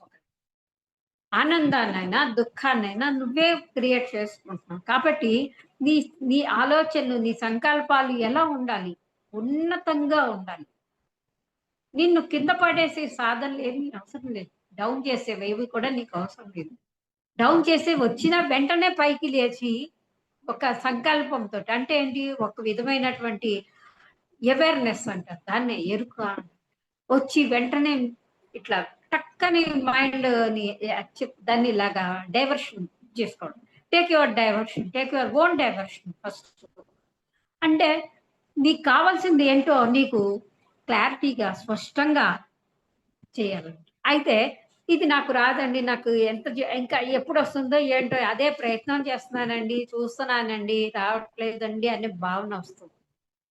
ఫస్ట్ ఈ భావనలు ఇవన్నీ తీసి పక్కన పెట్టేసేసి నేను చేసిన ప్రయత్నము నాకు సక్సెస్ఫుల్ గా విజయవంతంగా అవుతుంది, నేను చేసే ప్రతి పనిలో కూడా విజయవంతం అవుతుంది అంటే everything is depend upon your thought pattern, thinking pattern అనమాట. ఆ మనసు అనేది ఆలోచనలు పుట్ట కాబట్టి ఆ ఆలోచనని తగ్గించుకుంటున్నాం అనమాట. అంటే ఒక విషయం పట్ల మీరు ఏకాగ్ర చిత్తంతో పెట్టారు, ఇప్పుడు ఒక దేవుడు బొమ్మ ఉంది, దానికేసి అలా కాన్సన్ట్రేషన్ గానే చూడండి, వేరే ఆలోచన ఏమి రాకుండా. మరి కళ్ళు మూసుకుంటే బోళ్ళ ఆలోచనలు వస్తున్నాయి కదా, ఒక మంత్రం చెప్పించండి, కాన్సన్ట్రేషన్ గా చేయండి, అది వస్తుంది అనమాట. So it's better than to first, తర్వాత అలా వస్తుంది, తర్వాత మీరే అదే అయిపోతారు. లోపల మీకు తెలియకుండానే మననము మంత్రం అన్ని జరిగిపోతుంది అనమాట. అయితే ఈ యోగ చిత్త వృత్తి నిరోధ అంటే ఎక్కడి నుంచి మనం వస్తున్నాము? చిత్తం దగ్గర నుంచి సంకల్పాలు, సంకల్పాల దగ్గర నుంచి మరి ఈ చిత్త వృత్తి అంటే ఆ చేసే ప్రవృత్తులు, ఆలోచనలన్నింటినీ నివృత్తి చేసుకోవాలి. ఇదంతా దేనికి వస్తుంది అంటే సాధనలో నిన్ను ఒక మెట్టు పైకెక్కించడానికి చేసేదన్నమాట. నీ ఆలోచనే నీ గమ్యము, నీ ఆలోచనే నీ సాధన, నీ ఆలోచనే నీ పరిణితి చెందిన విధంగా నిన్ను మెల్టింగ్ మోటివేషన్ చేయటంలో, నువ్వు అవతల వ్యక్తిని ఎలా చూస్తున్నావు, నీ దృష్టికోణం ఎలాగుంది, నీ యొక్క వినడం ఎలాగుంది, వాళ్ళు చెప్పిన వాటి పట్ల వ్యవహార జ్ఞానం ఎలాగుంది అన్నమాట. అయితే ఏకాగ్ర చిత్తం అవుతుంది. యోగ చిత్తవృత్తి నిరోధ అన్నాం కదా. చిత్తవృత్తి అంటే ఏంటి? మనోబుద్ధి అహంకార లోపల ఉండే ఆలోచనలన్నీ వాటిని నిరోధించడం. అంటే వాటి పట్ల ఆసక్తి లేకుండా ఉండడం అన్నమాట. మీరు బయట వ్యవహారాల్లో ఎంతైనా ఉండండి, లోపల అవన్నీ తీసుకొచ్చి లోపల పడేయకుండా డస్ట్‌బిన్ పడేసినట్టు చెత్తని డస్ట్‌బిన్ లో పడేస్తున్నాం కదా, అలాగే ఆ చెత్తని తీసుకెళ్ళి అక్కడ పడేసి ఒక్క ఆలోచన నీ జీవితాన్ని మలుచుతుంది. ఒక్క ఆలోచన నిన్ను ఏ విధంగా మెయింటైన్ చేస్తుంది అనేది నీకు కొన్ని అద్భుతమైనటువంటి ఉందన్నమాట. మరి ఈ చిత్తానికి అధిపతి ఎవరు అని అంటే కనుక జీవుడు అన్నమాట. జీవుడు అంటే మన మనసుకి కూడా అధిపతిగా ఉంటుంది. అయితే మన ఆత్మ ప్రయాణంలో, మన సోల్ జర్నీ దాంట్లో బుద్ధి, మనస్సు కూడా ఉంటుందన్నమాట. ఇవన్నీ కలిసి ఉంటాయి అన్నమాట మన సాధనలో. ఎందుకు చెప్తున్నాను ఈ పాయింట్ అంటే మీకు, మన ఆత్మ ప్రగతికే మన జీవన సాఫల్యానికి మూల కారణం అన్నమాట. ఆత్మ ప్రగతి జరగాలి అని అంటే కనుక నీవు దేంతో కూడి ఉన్నావు? మనస్సుతోటి, బుద్ధితోటి కూడి ఉన్నావు, శరీరంతో ఉన్నావు. శరీరము, మనస్సు, బుద్ధి, ఆత్మ, పరమాత్మ 5 వేళ్ల ఫింగర్స్ అన్నమాట. ఈ 5 వేళ్ల ఆత్మ ఈ బుద్ధితోటి కలిసి ఉన్నది కాబట్టి మరి మనలో అహంకారం అనే జీవుడు ఉన్నాడు అనమాట. అయితే ఈ జీవుడే లోపలికి వెళ్ళాడు అనుకోండి, లోపల ఉన్న జీవుడే ఏమవుతుందంటే అంతర్యామిగా, అంటే పరమాత్మగా తయారవుతున్నాడు. అంటే ఈ జీవుడు అంతర్యామిగా పరమాత్మగా తయారవ్వాలి అని అంటే కనుక త్రిగుణాలు అంటే ఏంటి? సత్వగుణము, రజోగుణము, తమోగుణం, 3 గుణాలు ఉంటాయి. ఈ 3 గుణాలతో కూడి ఉంటే వాడు జీవుడు అవుతాడు. అంటే ఏంటి? సత్వగుణం అంటే మీలో మంచి చెడు అని ఉంటుంది. రజోగుణం అంటే నేనే అంతా అని ఉంటుంది. తమోగుణం అంటే అసలు ఇంకెవరిని లెక్క చేయడు, నా వల్ల జరిగింది అన్న భావంతో. వీటన్నిటికీ కలిపి అతీతంగా ఉండేవాడు ఎవరంటే పరమాత్మ అంతర్యామిగా ఉన్నాడు అనమాట. మన లోపల కూడి ఉన్నాడు. ఆ పరమాత్మని తెలుసుకోవడానికే మనం ఈ సాధనంతా చేసుకుంటున్నాం అనమాట. ఏంటయ్యా అంటే అసలు తెలుసుకోవాల్సింది ఎవరిని తెలుసుకోవాలి? ఈ జీవుడు పరమాత్మలో ఐక్యమవుడు. అంటే జీవాత్మ పరమాత్మ అంటే ఏంటి? జీవుడిని పరమాత్మ వేరువేరుగా చూడటం అనేది ఏమంటుంది అంటే ద్వైతం అంటాడు. అద్వైతం అంటే రెండుగా చూడకుండా ఒక దాంట్లో చూడటం అనమాట. సో మనకిప్పుడు ధ్యాన సాధనలో మనం ఏం చేస్తాం? మనం ఒక్కటే, నీవే దైవము, యు ఆర్ గాడ్ అని చెప్తాం. సరే, ఇప్పుడు సాధనలో మనం ఏం చేస్తే మనం ఆ స్థితికి చేరుకుంటాం అనే పాయింట్‌కి వెళ్దాం. ఇప్పుడు దాకా ఈ సాధన అంతా ఎందుకు చేయాలి మనము అనే దాని గురించి తెలుసుకున్నాం కదా. అసలు సాధనలో ఏ ఆటంకాలు వస్తాయి, ఏ విధంగా మన మనస్సుని కంట్రోల్‌లో పెట్టుకోవాలి, అరిషడ్ వర్గాలు మనకి ఏ విధంగా ప్రభావితం చూపిస్తాయి, మళ్ళా జీవుడు అంటే ఏంటి, మనస్సు అంటే ఏంటి, లోపల సంకల్పం అంటే ఏంటి అనేది తెలుసుకున్నాం. కాబట్టి అసలు సాధకునికి మనము మన మనసు చర్యలు లోపల ఆలోచన చేస్తున్న వాటిని ఎలాగా అంటే వాటి పట్ల ఆలోచనల పట్ల ఎలా ఉండాలి? అప్రమత్తంగా ఉండాలన్నమాట. ఇప్పుడు కూడా తన మనసు చేసే చర్యలన్నిటిని కూడా గమనించుకోవాలన్నమాట. సరే, వీటన్నిటిని మనం సాక్షిగా చూసుకున్నట్లయితే దీన్ని అధిగమిస్తాం అన్నమాట. అయితే మనము ఒక భగవద్గీతలో ఒక శ్లోకం ఉంది. అభ్యాసేన తు కౌంతేయ వైరాగ్యేన విశిష్యతి అని ఒక పద్యం, ఒక శ్లోకం ఉంటుంది. అంటే సాధన మనం ఎలా చేయాలి? శ్రద్ధతోటి చేయాలి. వైరాగ్యం అంటే లోపల వైరాగ్యం పెట్టుకోండి. అంటే అది మనస్ఫూర్తిగా హృదయపూర్వకంగా చేయాలి గానీ, ఆ వైరాగ్యం ఎలా రావాలి? ఏదో తప్పనిసరిగా చేస్తున్నాను నేను ఈ పని, అలా చేస్తున్నానని మాత్రం ఉండకూడదనమాట ఏది కూడా. ఎన్నో జన్మల నుంచి మనం కరుడుగట్టి ఉన్నాయి. మన లోపల ఆలోచనలన్నీ జన్మ జన్మాంతర జ్ఞానం నుంచి సంపాదించుకొచ్చాం. వాటన్నిటి పట్ల మనం ఎలాగ అంటే కరుడుగట్టి గడ్డగట్టి ఉన్నాయన్నమాట. వాటన్నిటిని పలచన చేసి ఇలా నెమ్మదిగా తీసుకోవాలన్నమాట. ప్రతిరోజు మనస్సుని ఎలా సాధన చెయ్యాలి అనంటే గనక, మన ఇంద్రియాలు ఫస్టు ఏ విషయాల వైపు వెళ్తుందో గమనించుకోవాలి ముందర. అంటే ఏంటి? నువ్వెక్కువ సినిమాలు చూడాలందా? సెల్ ఫోన్ చూస్తున్నావా? ఎవరైనా అమ్మలక్కల మాటలు వింటున్నావా? నువ్వెలా మాట్లాడుతున్నావు? నీవు ఏది వాసన చూస్తున్నావు అనేది ఇంద్రియాల పట్ల అప్రమత్తంగా ఉండాలనమాట. అయితే ఈ కామ, క్రోధ, లోభ, మోహ, మదమాశ్చర్యాల పట్ల నువ్వు ఎలా ప్రవర్తిస్తున్నావు? ఏ విధంగా ఉంటున్నావు? అయితే మనలో కొన్ని కొన్ని స్థానాలు కూడా ఉంటాయంట. కామ, క్రోధ వీటన్నిటికి కూడా హృదయ స్థానం శుద్ధిగా ఉంచుకోవాలన్నమాట అది. మరి ఇంద్రియ నిగ్రహం కూడా సాధించాలి. ఇంద్రియ నిగ్రహం సాధించడం అంటే అర్థం ఏంటంటే, మనము ఎంత వద్దన్నా కూడా లోపల ఏమనిపిస్తుంది? అబ్బా! తీసుకుంటే బాగుండు అనిపిస్తుంది. ఏదైనా మనకి నచ్చిన ఫుడ్ అక్కడ ఎదురుగా కనపడుతుంటే, మన ఆరోగ్యానికి, హెల్త్‌కి నువ్వు తీసుకోకూడదమ్మా బాగోదంటేనే మనకు మాట వింటుంది. లేపోతే గనక వాటి వైపు వెళ్ళిపోతూ ఉంటుందంట. అప్పటిదాకా రానివ్వకుండా మనం వాటి పట్ల ఎలా ఉంటున్నాము, ఏంటి అనేది మన ప్రవర్తన ఎలాగుండే దాన్ని చూడాలనమాట. అయితే మనము అనుభవ జ్ఞానం ఇప్పుడు మనము మన జ్ఞానం అనేది సామాన్యమైనది కాదు. అనంతం జ్ఞానం అనంతం, ప్రజ్ఞానం బ్రహ్మ, అహం ఆత్మ, అహం బ్రహ్మాస్మి. వీటన్నిటి మూలము ఒకటే అన్నమాట. నేను జీవుడిని, దైవము ఒక్కడే అన్న భావన తెలుసుకోవడం అన్నమాట. దానికి మనం ఈ సాధనలు చేస్తూ ఉంటుందన్నమాట. సాధన చేస్తుంటే ఇప్పుడు మన దేహేంద్రియాల కన్నా విలువైనది ఏదంటే దేహ మన దేహానికన్నా ఇంద్రియాలు గొప్ప. చూడండి ఇక్కడ ఏమేమి గొప్ప అనేది ఎందుకు చెప్తున్నానంటే, సాధనలో మనం అడుగు వేయడానికి దేని వైపు వెళ్ళాలి అనేదన్నమాట. మన దేహానికన్నా ఇంద్రియాలు గొప్ప అన్నాడు. ఎందుకు ఇంద్రియాలు చాలా బలమైనవన్నమాట. కామ, క్రోధ, లోభ, మోహ. ఇంద్రియాల కంటే మనస్సు ఇంకా గొప్పది. ఎందుకంటే ఇక్కడ తలుచుకుంటే అమెరికా, హిమాలయాలు కూడా వెళ్ళిపోతాయి. కానీ ఇంద్రియాలు వెళ్ళలేవన్నమాట. సో మనస్సు కంటే ఇంకా గొప్పదేంటి? బుద్ధి అన్నమాట. విచక్షణ జ్ఞానం చెప్తుందన్నమాట. బుద్ధి కంటే ఏది గొప్పది? బుద్ధి కంటే ఏది గొప్పది? ఆత్మ గొప్పది.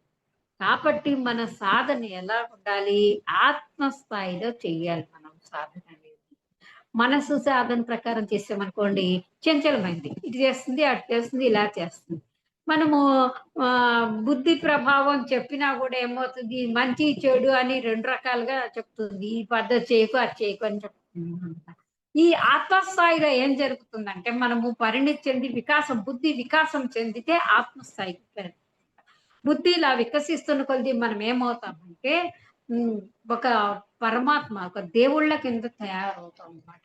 నువ్వు చూసేదంతా కూడా ఎలాగుంటుంది? నీ కళ్ళు కూడా చూస్తే అందరూ కూడా నువ్వే దైవానివి, ఎదుటి వ్యక్తి కూడా దైవం. ఒకవేళ నిన్ను ఏమైనా అన్నా కూడా వాళ్ళ జన్మ ప్రణాళిక ప్రకారం తెచ్చుకున్నావు.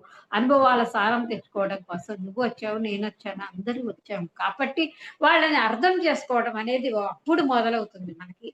అప్పుడు మన సాధనలో ఒక అడుగు ముందరికి ఆత్మస్థితిలో మనం చేసినట్లయితే గనక అద్భుతాలను మనం సృష్టించవచ్చు.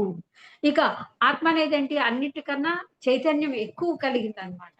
ఆ చైతన్యము మరి బు- బుద్ధి చైతన్యం కన్నా ఎక్కువగా ఉంటుంది కాబట్టి మన ఆ బుద్ధి ద్వారా అన్నిటికీ కూడా సహాయ సహకారం. ఇప్పుడు ఆ హయ్యర్ కమాండర్ అన్నమాట. ఎవరు? మీ సోల్, యువర్ సోల్, ఆత్మ మొత్తం దేహాన్ని మొత్తం కంట్రోల్ చేస్తూ ఉంటుంది. ఇక టోటల్ గా మనకి ఆ ఈ సాధనలో అకర్మణ్యత్వం అంటారు. అకర్మణ్యత్వం అంటే అర్థం ఏంటంటే ఏ కర్మలు చేయకుండా ఉండడం.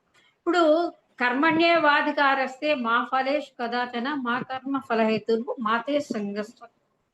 అంటే కర్మలు చెయ్యి చూసి దాని ఫలితాలను ఆశించుకొని భగవద్గీతలో మనకి ఒక శ్లోకం ఉంది. అయితే అకర్మడుగా ఉండమంట. అకర్మడుగా ఉండటం అంటే అర్థం ఏంటంటే ఏ కర్మ చేయకుండా కూర్చుంటే హాయిగా బాగుంటుంది కదా, ఎందుకొచ్చింది తిప్పలు ఇవన్నీ అని అనుకుంటాం. కానీ మనలో వాసనలు, సంస్కారాలు ఇవన్నీ కూడా మనల్ని మనము వాటిని విడిచిపెట్టలేమన్నమాట. కాబట్టి మనకి వాటి పట్ల సంగము ఆసక్తి కలిగి ఉంటాం. వీటన్నిటిని వీటి నుంచి విడుదల పొందాలి అని అంటే కనుక మనము ఏ పని చేయకుండా ఉండటం అనేది ఒక బద్ధకం కింద దీని కింద తయారవుతుంది. కాబట్టి అది అకర్మణ్యత్వం అని అంటే అర్థం ఏంటంటే ఇక్కడ నువ్వు దేహం ఉన్నంత కాలం, మనసు ఉన్నంత కాలం, ఇవన్నీ ఉన్నంత కాలం కూడా నువ్వు ఎలా ఉంటావు అని అంటే ఏదో ఒక పని చేస్తూనే ఉండాలి. ఆఖరికి తినటము, తాగటం, నడవటం ఇవన్నీ కర్మలే కదా, పనులేను. కాబట్టి మనసు ఆయా సంకల్పాలకు అనుగుణంగా విజృంభించి కర్మలు చేయని వాడు తమోగుణుడు అనమాట. అంటే ఏ కర్మ చేయకుండా బద్ధకంగా పడుకుంటాడు చూసారా, అలాంటి వాడిని అకర్ముడు అని అంటాడు అనమాట.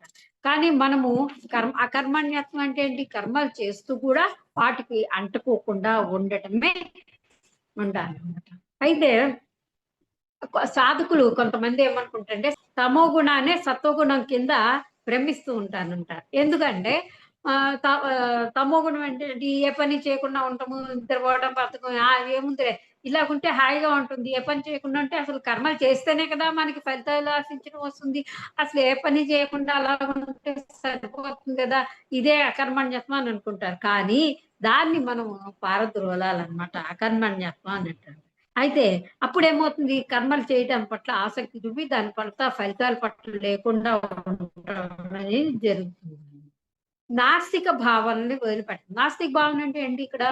అంటే సాధకుడు అనేవాడు నాస్తిక భావనని వదిలిపెట్టాలి. ఎందుకు వదిలిపెట్టాలి అని అంటే కనుక వాడు దేవుడు లేడు, అంతా నేనే, ఇప్పుడు నేనే దైవం అని అనుకోండి సపోజ్, అక్కడ ఏమవుతుంది, అబ్బా నేనే దేవుణ్ణి కాబట్టి నా ఇష్టమైనట్టు నేను ఉండొచ్చు అని లెక్క నాకు ఫీలింగ్స్ అలా వస్తూ ఉంటాయి. అలా కాకుండా నా దైవం ఉన్నాడు, మనం తెలుసుకోవడానికి ప్రయత్నం చేస్తున్నాము, అది మన కర్మలు చేస్తూ ఏ విధంగా అంటి అంటున్నట్టుగా ముట్టి ముట్టినట్టుగా ఉంటున్నాము అనేది మనకి చాలా ఉపయోగపడుతుందని తెలుసుకున్న వాడు ఆస్తికుడు అనమాట. సరే, ఇందుకి ఇంకా అసలు మెయిన్ పాయింట్ లోకి వెళ్దాము. ఇంకా ఆ ఎండింగ్ క్లోజింగ్ పాయింట్ ఏంటంటే సాధకునికి అత్యవసరమైన సాధన ఉంది కదా. ఇప్పటి వరకు కొన్ని పాయింట్స్ తెలుసుకున్నాం కదా, ఇప్పుడు కొన్నిటిని విడిచిపెట్టాలన్నమాట. సాధన చేస్తున్నాము అంటే ఏదో చేసేసాము, నాకేదో అది అయిపోయింది, నాకు ఫలితం వచ్చిందా వచ్చింది, రాలేదా లేదా, అకర్మంగా ఉన్నానా, కర్మ ఫలితాలు వదిలేసాను, ఇదంతా ఒకే. ఇప్పుడు నువ్వు కొన్ని క్వాలిఫికేషన్స్ కలిగి ఉండాలి. నువ్వు సాధన చేసేటప్పుడు కొన్ని విడిచిపెట్టాల్సినవి ఉంటాయి. ఇదేంటండి, ఏంటి వదిలిపెట్టాలండి, నేనేం వదిలిపెట్టలేదు కదండి అని అనుకుంటాను. కానీ అత్యవసరమైన దురాచారాలు అన్నారు. దురాచారాలు అంటే అర్థం ఏంటంటే వాటిల్ని విడిచిపెట్టాలన్నమాట. ఏంటి? అకర్మణ్యత్వం అంటే కర్మలు చేయకుండా తమో గుణంగా ఉండటం ఒకటి. ఇంకోటి నాస్తిక్ భావాల్ని విడిచిపెట్టడం. ఆ రెండు చెప్పేసాను, అయిపోయింది. మిథ్యాచారాలు అంటే ఏంటి? పని చేయక ఊరక కూర్చొని మనసులో సమాచారం ఏదైనా వచ్చింది అనుకోండి, మిథ్యాచారం అంటారు అనమాట దాన్ని. మిథ్య అంటే జగన్ మిథ్య అన్న పదం మీరు వినే ఉంటారు. జగతంతా మిథ్య అంటే ఒక భ్రమ లాంటిది, మనకి కనిపించేదంతా కల్పితమే. మరి నీకు కనబడుతున్నప్పుడు కల్పితం ఎలాగవుతుంది? వాటి పట్ల అలా వెళ్ళిపోవడమే అది భ్రమ. దాని పట్ల సంగమం ఏర్పరచుకోవడం. సంగమం అంటే ఏంటి? ఆసక్తి. విషయాల పట్ల నువ్వు ఆసక్తి కలిగి ఉంటేనే నీకు సంగం వస్తుంది. అది దాని పట్ల ఏ విధమైన భావనలు లేకుండా లోపల నువ్వు ప్రశాంత చిత్తంతో ఉన్నట్లయితే కనుక ఏ విధమైన ఇది ఉండదు. వాటిల్ని విడిచిపెట్టాలన్నమాట. అంటే ఏంటి? లోపల కూర్చొని మనసులో ఏదో ఒకటి వస్తుంది, ఆ బ్రెయిన్ అది తొలుస్తూ ఉంటుంది, మనకు తెలుపుతాం అనమాట ఏంటనేది. వాళ్ళు ఎట్లా అన్నారు ఏంటి, అప్పుడెప్పుడో జరిగిపోయినవి తలుచుకొని మరీ వాళ్ళని తెలుపుతుంటాం. సాధనలో అవి కొంచెం ఆటంకం అనమాట. మనమే అలాంటి వాటిని దూరం పెట్టాలన్నమాట. సాధనలో ఎవరు తన మనసుతోటి శబ్ద విషయాలను చింతించుకుంటా అంటే ఏంటి, ఏదైనా ఏ విషయాల్ని తన మనస్సులో ఏ విషయాల్ని చింతించకుండా, అందుకనే మనోశూన్యతే మహాద్వారం అని అతీశ ప్రజ్ఞా సూత్రాలు చెప్పారంట. మనోశూన్యత అంటే ఏంటి? మనసులో ఏ భావాలు లేకుండా మీరు ఎప్పుడైతే ఉంటారో వాడు వివేకవంతుడు అవుతాడు అనమాట. దాన్ని కెలుగుతూ అది ఇది అంటే ఆ వివేకం ఉన్నా వాడికి పని చేయదు. ఎందుకంటే నేను సాధన చేస్తున్నాను కదండీ! బాగా ఉంది. నాకంతా ఇదిగానే ఉంది. మరి ఇవన్నీ ఏందండి వాడు ఎప్పుడో నన్ను అలాగన్నాడండి. ఎప్పుడో ఇవన్నీ బుర్రలో పెట్టుకొని దాన్ని కెలుకుతామనమాట కూర్చొని. తలుచుకుంటూ ఉంటాం. పదే, పదే, పదే, పదే తలుచుకోవడమనమాట.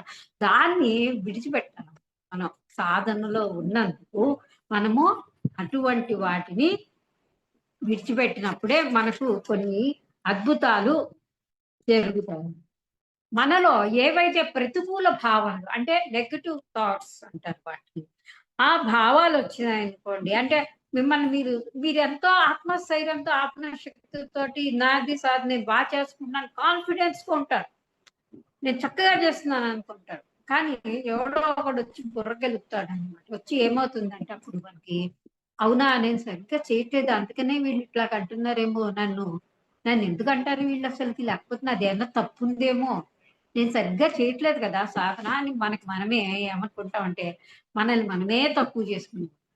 అప్పుడేమవుతుంది, నువ్వు చేసిన కొద్దో గొప్పో అరకొర ధ్యానం గాని, అరకొర జ్ఞానం గాని అన్నీ పోతాయి. చిలుకుండలో నీళ్ళలాగా వెళ్ళిపోతూ ఉంటారనమాట. సాధకుడు ఏ విషయాల్లోనూ ఇంటర్ఫియర్ అవ్వకూడదు. అంటే ఇవి వాల్యుబుల్ పాయింట్స్ అన్నమాట. ఇంతవరకు చెప్పిందంతా ఒకటి. ఇప్పుడు అసలు మెయిన్ పాయింట్స్ లోకి వస్తున్నాను. టోటల్ పాయింట్స్ లో సాధకుడు అనేవాడు దేంట్లో కూడా ఇంటర్ఫియర్ అవ్వకూడదు అనమాట. అంటే ఇప్పుడు నా నా విషయం నాకే తప్ప నేను వచ్చేసి నీ పర్సనల్ వ్యవహారాల్లో కానీ దేంట్లో అయినా జోక్యం చేసుకొని ఆహా నువ్వు ఇలాగ ఉండమ్మా అలా ఉండమ్మా నువ్వు ఇలా ఉంటే బాగుంటావమ్మా ఇలా సాధన చేయి లేకపోతే ఏదైనా సరే వాట్ ఎవర్ ఇట్ మేబీ అవన్నీ వెళ్ళి వాళ్ళకి అడుగుతాం తప్పది. ప్రతి క్షణం ప్రతికూలతలు వచ్చాయనుకోండి. ప్రతికూలత అంటే ఏంటి? 100 మంది ఏమైనా అన్నా కూడా నీతో నువ్వు ఉండి, నువ్వు ఒక ఆత్మశక్తితోటి, ఆత్మస్థైర్యంతోటి ఐ కెన్ డూ నా వల్ల అవుతుంది. నీ వల్ల కాదమ్మా నువ్వెందుకు చేస్తావు? నువ్వేం చేయలేవమ్మా అని నిన్ను నిరాశపరిచే వ్యక్తులు నీతోటి కలిగి ఉన్నా కూడా నువ్వేం చేసావు? ధైర్యంగా ఆత్మశక్తితోటి, ప్రతికూలతతోటి భయపడద్దు అని చెప్తున్నానట. అనుకూలత. అనుకూలత అంటే ఏంటి? నువ్వు అనుకున్నవన్నీ జరిగిపోతాయి. నువ్వు సాధన బ్రహ్మాండంగా చేసేస్తున్నావు. ఏదనుకుంటే అది అయిపోతుంది. అప్పుడు ఏమవుతుంది? అక్కడే తృప్తి పొంది ఆ! పర్వాలేదు. నాకు హాయిగా ఉంది. నేను చేశాను సాధన బ్రహ్మాండంగా ఉంది నాకు అని మీరు తృప్తి చెంది అక్కడే కూర్చొని ఆగిపోకూడదనమాట. ఆ సాధనని ఆపకూడదనమాట మీరు. చేస్తూ ఉండాలి. కంటిన్యూటీ ఉండాలి. సాధనలో కంటిన్యూటీ ఉండాలి ఎప్పుడు కూడా. తర్వాత ఇంద్రియాలు. ఇప్పుడు మనకి మెయిన్ ఆటంకం ఏంటనుకున్నాము? ఇంద్రియాలు అనుకున్నాం. ఇంద్రియాలంటే ఏంటి? అరిషడ్ వర్గాలంటే కామ, క్రోధ, లోభ, మోహం. ఇంద్రియాలంటే జ్ఞానేంద్రియాలు, కర్మేంద్రియాలు. ఈ రెండిటి పట్ల కూడా నువ్వు ఎలా ఉండాలి అంటే ఒబ్బిడిగా ఉండాలి. ఒబ్బిడిగా అంటే ఏంటి? ఎక్కువ వెళ్ళొద్దు. నువ్వు తక్కువ వెళ్ళొద్దు. వాటిని బ్యాలెన్స్ స్టేట్‌లో ఉంచి ఓకే. చూసానా? ఆ! అక్కడ బాగుంది అంతే. వెంటనే ఒక్క నిమిషమే ఉండి పట్టుకొచ్చేయాలి. ఎవరైనా ఏమన్నా అంటుంటే, "అది బాగుంది. ఆ చీర బాగుంది. ఆ నగలు బాగున్నాయి. ఆ షాపింగ్ బాగుంది" అనేసి మన కళ్ళతో చూసిందంతా వెళ్ళిపోయి గ్యాదర్ చేసేసుకొని, వెళ్ళిపోయి డబ్బులున్నా లేకపోతే వెళ్ళిపోయి పరిగెత్తుకుంటా కొనేసుకోవడం. ఏది కావాలంటే అది వచ్చేస్తుంది కదా మీకు సాధనలో మరి. అలాటప్పుడు వెళ్ళిపోయి మీరు ఏదనుకుంది అవుతున్నప్పుడు చక్కగా మీరు వెళ్ళిపోవచ్చు. కళ్ళకి కనపడిందంతా బ్రహ్మాండంగా ఉందనేసి వెళ్ళిపోతాం. అలా కాదు. మీరు ఏం ఎంతవరకు ఒబ్బిడిగా వాడుకోవాలి. ఏదైనా చూడండి ఒబ్బిడిగా అంటే ఏంటి? చక్కగా ఎంతవరకు వాడుకోవాలో దాన్ని అంతవరకే. చూడండి అన్నం కూడా ఎక్కువ తింటే మనకేమవుతుంది? కడుపులో నొప్పొస్తుంది గదా! ఎక్కువగా బాగుంది. ఒక కూర మీకు బాగా నచ్చింది. సాంబార్ నచ్చింది. అన్నీ నచ్చాయి. అన్నీ ఏసేసుకొని లడ్డు, స్వీట్లు అన్నీ తినేసారు ఫంక్షన్‌కెళ్ళేసి బాగున్నాయనేసి. ఏమవుతుంది ఇంటికొచ్చిన తర్వాత ఇబ్బంది అవుతాం గదా! అట్లనే వాటిని ఇంద్రియాలు కూడా ఒబ్బిడిగా వాడుకుంటూ ఉండాలి. అందరితో మీరెలా ఉండాలి? సఖ్యతగా ఉండాలనమాట. ఫ్రెండ్‌షిప్‌గా ఉండాలి. ఎవ్వరి పట్ల గూడా కోపం గాని, ఎవరి పట్ల కూడా ఉండదనమాట. ఎవరితో కూడా మితిమీరిన అనుబంధం అంటే హైలైట్ పాయింట్స్ అన్నమాట. సబ్జెక్ట్ అంతటికి హైలైట్ పాయింట్స్ ఇవన్నీ. ఆ మితిమీరిన మనస్తాపం చెందకుండా ఎవరితోటి కూడా మనము ఇది అదని ఉండకూడదన్నమాట. రాగద్వేషాలు ఎవరి పట్ల కూడా అనురాగం కానీ, ఒకవేళ వాళ్ళ పట్ల ద్వేషం కానీ ఏమీ ఉండకూడదు. ఆత్మ విమర్శన ధోరణి. మీరు ఎంత సాధన చేస్తున్నారు అనే దానికి ముఖ్యమైన పాయింట్ ఏంటంటే, ఆత్మ విమర్శన అంటే ఏంటి? మిమ్మల్ని మీరే తగ్గించుకోవటం. ఆత్మ విశ్వాసం వేరు. ఆత్మ విమర్శ వేరు. ఆత్మ విమర్శ అంటే ఏంటంటే, మీ లోపల ఎక్కడో ఒక విధమైన నేను చెయ్యట్లేదు, లేకపోతే తక్కువ భావం, ఆత్మ న్యూనతా భావం అంటారు దాన్ని. మిమ్మల్ని మీరు తగ్గించుకోవటం అనేది పాయింట్ అన్నమాట. అయితే అందరిలో కూడా భగవంతుణ్ణి చూడగలగాలన్నమాట మీరు. జ్ఞాని ఏ మార్గంలో ఉన్న వారికైనా సహాయం చేయగలరు. చూడండి, ఇక్కడ జ్ఞాని అన్న పదం వాడారంట. సాధకుడు అంటే అర్థం ఒక జ్ఞాని తత్వంతో. జ్ఞాని ఎలా ఉంటాడు, ఏ విధంగా ప్రవర్తిస్తాడు, ఒక జ్ఞానవంతుని రూపంలో మనం ఎలా ఉండాలి అంటే కనుక మనము అందరికీ కూడా సహాయం చేయాలి. ఇప్పుడు మీరు ఒక మెట్టు పైకి వెళ్ళారు, మీ సాధనలో ఒక్కొక్క మెట్టు ఎక్కుతూ ఉన్నారండి. మీరే ఎక్కేసి, మీరే సాధన చేసి, మీరు పైకెళ్ళిపోయి నేను సాధించాను, నాకు ఇదేనా అనుకుంటే కాదు. మరి మీలాగా ఎంతమంది సాధకులు ఉంటారు కదా! అడిగిన వాళ్ళకి మాత్రమే ఏదైనా కూడా. ఆకలయ్యి అడుగుతారు చూడండి, ఆర్తిగా అడుగుతారు. నాకు కొంచెం ఇది తెలియట్లేదు చెప్పండి అని మిమ్మల్ని ఎవరైనా అడిగారనుకోండి, అప్పుడు ఇవ్వండి. మీరు చేసిన సాధనలో మెళకువలు ఏమున్నాయో, వాళ్ళు ఏం చేస్తున్నారు, ఏంటి అనేది ఒక్కసారి కనుక్కొని అలాగా ఇలా చేస్తే బాగుంటుంది, అలా చేస్తే ఒక చిన్న సలహా. కానీ కమాండింగ్ గా డిమాండింగ్ ఇలా చెయ్యి అని వాళ్ళని విమర్శించడం కానీ దూషించడం కానీ ఏమీ చేసే ప్రసక్తి అనేది లేదు. కాబట్టి శిఖరం ఎక్కిపోయిన తర్వాత మనకి పైకి ఎక్కాము, కొండ పైకి, డాబా పైకి బాగా కొండ మీద ఎక్కాము. ఎక్కితే మరి కింద రోడ్లు మార్గాలు అన్ని కనబడతాయి కదా, ఎత్తు పొలాలు కనబడతాయి, మనకి అన్ని కనబడతాయి. ఎక్కడ మెళకువలు తెలుస్తూ ఉంటాయి. సాధనలో మెళకువలు అంటారు దాన్నే. సాధన చేస్తున్నాం అంటే మెలకువలు తెలుసుకోవాలి దాంట్లో. ఏదో చేసేసాం, ఏదో వెళ్ళిపోయాం అంటే అది ఒక సాధన, అది కూడా కాదని నేను అట్లా. కానీ పట్టు సాధించాలన్నమాట. పట్టు విడవరాదు, పట్టు ఎక్కదన్నమాట. కాబట్టి మాట దగ్గర కానీ, చేష్టల దగ్గర కానీ, ఆలోచనల దగ్గర కానీ చాలా జాగ్రత్తగా అప్రమత్తంగా ఉండాలి సాధకుడు అనేవాడు. Very very valuable point. దాన్నే వాక్షేత్రం సరి చేసుకోండి అని అంటారు దాన్ని. నేను ఉత్సాహము ఎప్పుడు సాధన చేయాలంటే మీరు ఎలా ఉండాలి? జం జం ఇప్పుడు చేసేద్దాం, అప్పుడు టక టక ఇది చేయాలంటే ఉత్సాహం చేయాలన్నమాట. ప్రతిదీ నీరసంగా అబ్బా ఇప్పుడు చేయాలా, అలా చేయాలా అనే పాయింట్లోకి ఉండకూడదు. ఇప్పుడు మీరు ఎలా ఉండాలంటే సాధన చేసేటప్పుడు నాకు ఇది నచ్చిందండి, ఈ పనే చేస్తానండి, నాకు ఇది నచ్చలేదండి, ఈ పని చేయనండి అన్న వ్యవహారం ఉండకూడదు అనమాట. మీకు నచ్చితే, నచ్చినా నచ్చకపోయినా మీరు చేయాల్సిన పని ఎలా చేయాలి? ఇష్టంగా, ప్రేమపూర్వకంగా, ఎంతో అద్భుతంగా ఓపెన్ మైండ్ తో చేసేయండి. ఓపెన్ మైండ్ అంటే మీ లోపల అంతరంగంలో ఏ విధంగా అనుకుంటున్నారో అది ప్రొజెక్షన్. ప్రొజెక్షన్ అంటే ప్రెజెంటేషన్ అన్నమాట. మీ ప్రెజెంటేషన్ ఇచ్చేయండి, అయిపోతుంది.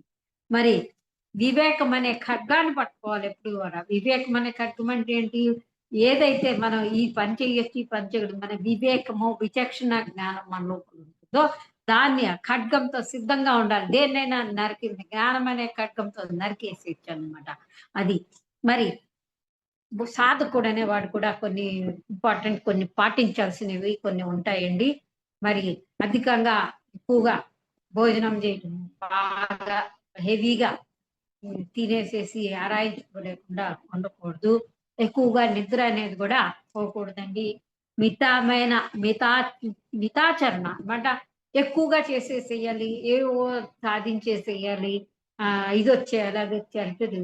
శుభ్రంగా తింటున్నారు, హాయిగా ప్రశాంతంగా ఉంటున్నారు, హాయిగా ఉంటున్నారు. నెక్స్ట్ ఏం చేద్దాం, నెక్స్ట్ ఏం చేద్దాం, నెక్స్ట్ నెక్స్ట్ నెక్స్ట్ అయిపోండి. ఇప్పుడు హ్మ్, అది కూడా మితంగా కాసేపు గ్యాప్ గ్యాప్ ఇస్తుంది కొంచెం. ఇప్పుడు టకటక అయిపోవాలి, పని అయిపోవాలండి అని ఎవరైనా ఆర్డర్ ఇచ్చారనుకోండి, అమ్మో అయిపోవాలి, అమ్మో చేయాలి, ఇది చేయాలి. సాధన అంత హడావుడి గడగడలాడుతూ చేయటం ఏంటి? సాధన ఎలా చేయాలంటే నేను నా అనుభవపూర్వకంగా నేను తెలుసుకున్న విషయం చెప్తాను. సాధన ఎలా చేయాలంటే హర్రీ బర్రీగా దడదల్లాడు ఏముంది, హాయిగా కూర్చొని కాసేపు ధ్యానం చేయాలనుకోండి, కళ్ళు మూసుకుని గంటలు గంటలు గంటలు గంటలు గంటలు చేస్తాం. ఎనర్జీ వస్తుంది, కానీ వెంటనే ఎవడో ఒకళ్ళు కెలుకుతారు మనల్ని. అప్పుడు వాయిస్ రియలైజ్ చేయాల్సింది. అప్పుడు ఏమవుతుంది, మన సాధన అంతా ఎక్కడికి కొండలవద్దు. అలా వివేకము, విచక్షణ అవేర్‌నెస్, ఎరుక అవన్నీ ఉన్నాయనుకోండి. అది హడావుడిగా వచ్చేది కాదు. నెమ్మదిగా రోజంతట్లో పావుగంట గ్యాప్ అలా సాధన అలా పొడిగించుకుంటూ మీరెళ్లారనుకోండి ఏమవుతుంది, కొన్ని అద్భుతాలు చూస్తారు మీరు. మరి కాలాన్ని, శక్తిని కూడా వృధా చేసుకోకూడదనమాట. మనము సాధనలో ఎలా ఉండాలి? మన సమయాన్ని వాల్యుబుల్ సమయం కదా అది. మన సమయాన్ని ఎంత విలువైంది, ఎంత క్వాంటిటీ, ఎంత చక్కగా మనం ఉపయోగించుకుంటున్నాం అనేది ఎరుకుతో పెట్టుకొని, అన్నెసరీవన్నీ పక్కన పడేసి, అవసరమైనది, ముఖ్యమైన పాయింట్స్ తీసుకోవడం, ముఖ్యమైనవి ఆచరణలో పెట్టేసేయడము. తర్వాత నెమ్మదిగా ప్రయారిటీ తీసుకోండి. ఏదైతే ముఖ్యమైనదో అది ఫస్ట్ చేయటం అనేది మధ్య మార్గంగా ఉండాలన్నమాట. దేనికి సరెండర్ అయిపోయి వా వాడు చెప్పిందే వినాలి, వీడు చెప్పిందే వినాలి అలాంటివి పెట్టుకోకుండా మీ అంతరాత్మ ఎంత వరకు పని చేస్తుందో అంతవరకు ఉపయోగించుకోవాలన్నమాట. మరి జ్ఞాని కావాలన్న కోరిక సాధకునికి తన పదం అని మళ్ళనే కూడా అంట. అంటే జ్ఞాని కావాలన్న కోరిక సాధకునికి తన పదాలని మళ్ళనివ్వకూడదు. కానీ ఏంటంటే, ఇప్పుడు నేను జ్ఞానిని అవ్వాలనుకుంటున్నానండి అని మీరు అనుకుంటాము. ఒక అందుకు మంచిదే. కానీ ఆ జ్ఞాని అవ్వడానికి మీలో తపన అనేది ఒక అగ్నిలాగా వస్తూ ఉన్నట్లయితే ఆటోమేటికల్లీ మీ లోపల ఒక గురువు రావటము, లేకపోతే సాధనలో మెళకువలు నేర్పించడము, ఏదో ఒక విధంగా మీకు చెప్తూ ఉంటారనమాట. దాన్ని తన మార్గం నుంచి మళ్ళించనీయకుండా చూసుకోవాలన్నమాట. ఏదైనా కూడా నీ అంతట నువ్వు నడవటం అనేది నేర్చుకోవాలంటే సాధనలో మెళకువ ఏంటంటే, ఒక తల్లి కూడా పిల్లవాడిని ఒక 6, 5 ఏళ్ళు నడకొచ్చిన తర్వాత పట్టుకొని నడిపించదు కదా! అలాగే గురువైనా కూడా ఎవరైనా సరే మనం అంతట మనం నడిచేంత వరకు మనల్ని పట్టుకొని చేయి పట్టుకొని నడిపిస్తూ ఉంటారనమాట. మరి మన మనస్సుని అన్నిటిని కూడా మనం మార్చుకుంటూ ఉన్నట్లయితే కనుక చాలా అద్భుతాలను చూడవచ్చండి. మరి ఏదైనా మన సంస్కారాల్ని, మన విలువల్ని మనం కాపాడుకుంటూ చక్కగా ఎప్పుడు గూడా నీకే శత్రువు అనేవాడే లేడు. అరిహంత్ అంటారు. అరిహంత్ అంటే ఏంటి? శత్రువులు లేనివాడు. గౌతమ బుద్ధుడి సాధనలో వరుసగా 4 సాధనలు ఏవో చెప్పారు. ఆయన నాకు గుర్తులేదు, మర్చిపోయాను. జ్ఞాన మహాచక్రం బుక్‌లో అరిహంత్ అనే పదం. అరిహంత్ అంటే శత్రువుని జయించేవాడనమాట. కాబట్టి మరి నీకు ఎలా ఉండాలి అంటే శత్రువుని కూడా ప్రేమించగల శక్తి నీలోకి రావాలి. అరిహంత్ అంటే అర్థము అదే అన్నమాట. కాబట్టి మనము ఎప్పుడు గూడా ఏ విషయాల పట్ల ఆసక్తి లేకుండా, సంఘం లేకుండా ఉండాలన్నమాట. దేని జోలికి వెళ్ళకుండా మనము హ్మ్. ఏదైనా కావాలనుకుంటే మనం ఎలా ఉండాలి? మధ్య మార్గం అనుసరిస్తూ సాక్షితత్వంగా ఉండొచ్చు. మరి చాలా మందికి కూడా మనం మార్గదర్శకులు అంటే మార్గదర్శకత్వం అంటే అర్థమేంటి ఇక్కడ? నువ్వు చూపించట్లా. వాళ్ళు వాళ్ళలో అంతరంగంలోకే ఒక జ్ఞానాన్ని ప్రవేశపెడుతున్నాం మనం. వాళ్ళు వాళ్ళంతట వాళ్ళు జ్ఞానులుగా తీర్చిదిద్దడానికి ఉద్ధరేదాత్మనాత్మానం అంటారు కదా! తెలియని వాళ్ళకి మనం ఇలా క్లాసులు చెప్పుకోవడం ద్వారాను, సజ్జన సాంగత్యం చేయడం ద్వారా, బుక్స్ ద్వారా అన్ని విధాలుగా మనకు అనుకూలంగా ఉండేలాగా ఈ ఒక్క ప్రక్రియను మనం చేసుకోవడానికి అద్భుతంగా నాకే మేడం నాకీ అవకాశం ఇచ్చినందుకు సరిపోతుంది ఇంకా. ఇంకా ఎక్కువ ఇచ్చినా కూడా జ్ఞానం. Thank you madam. Thank you madam. Thank you so much madam. For you మీకోసం మన ఛానల్కి వచ్చి ఎంతో గొప్ప ఆత్మజ్ఞానం అందిస్తున్న మాస్టర్లందరికీ, బిందు గారికి, శేషు గారికి ధన్యవాదాలు తెలుపుకుందాం మాస్టర్స్. Thank you masters.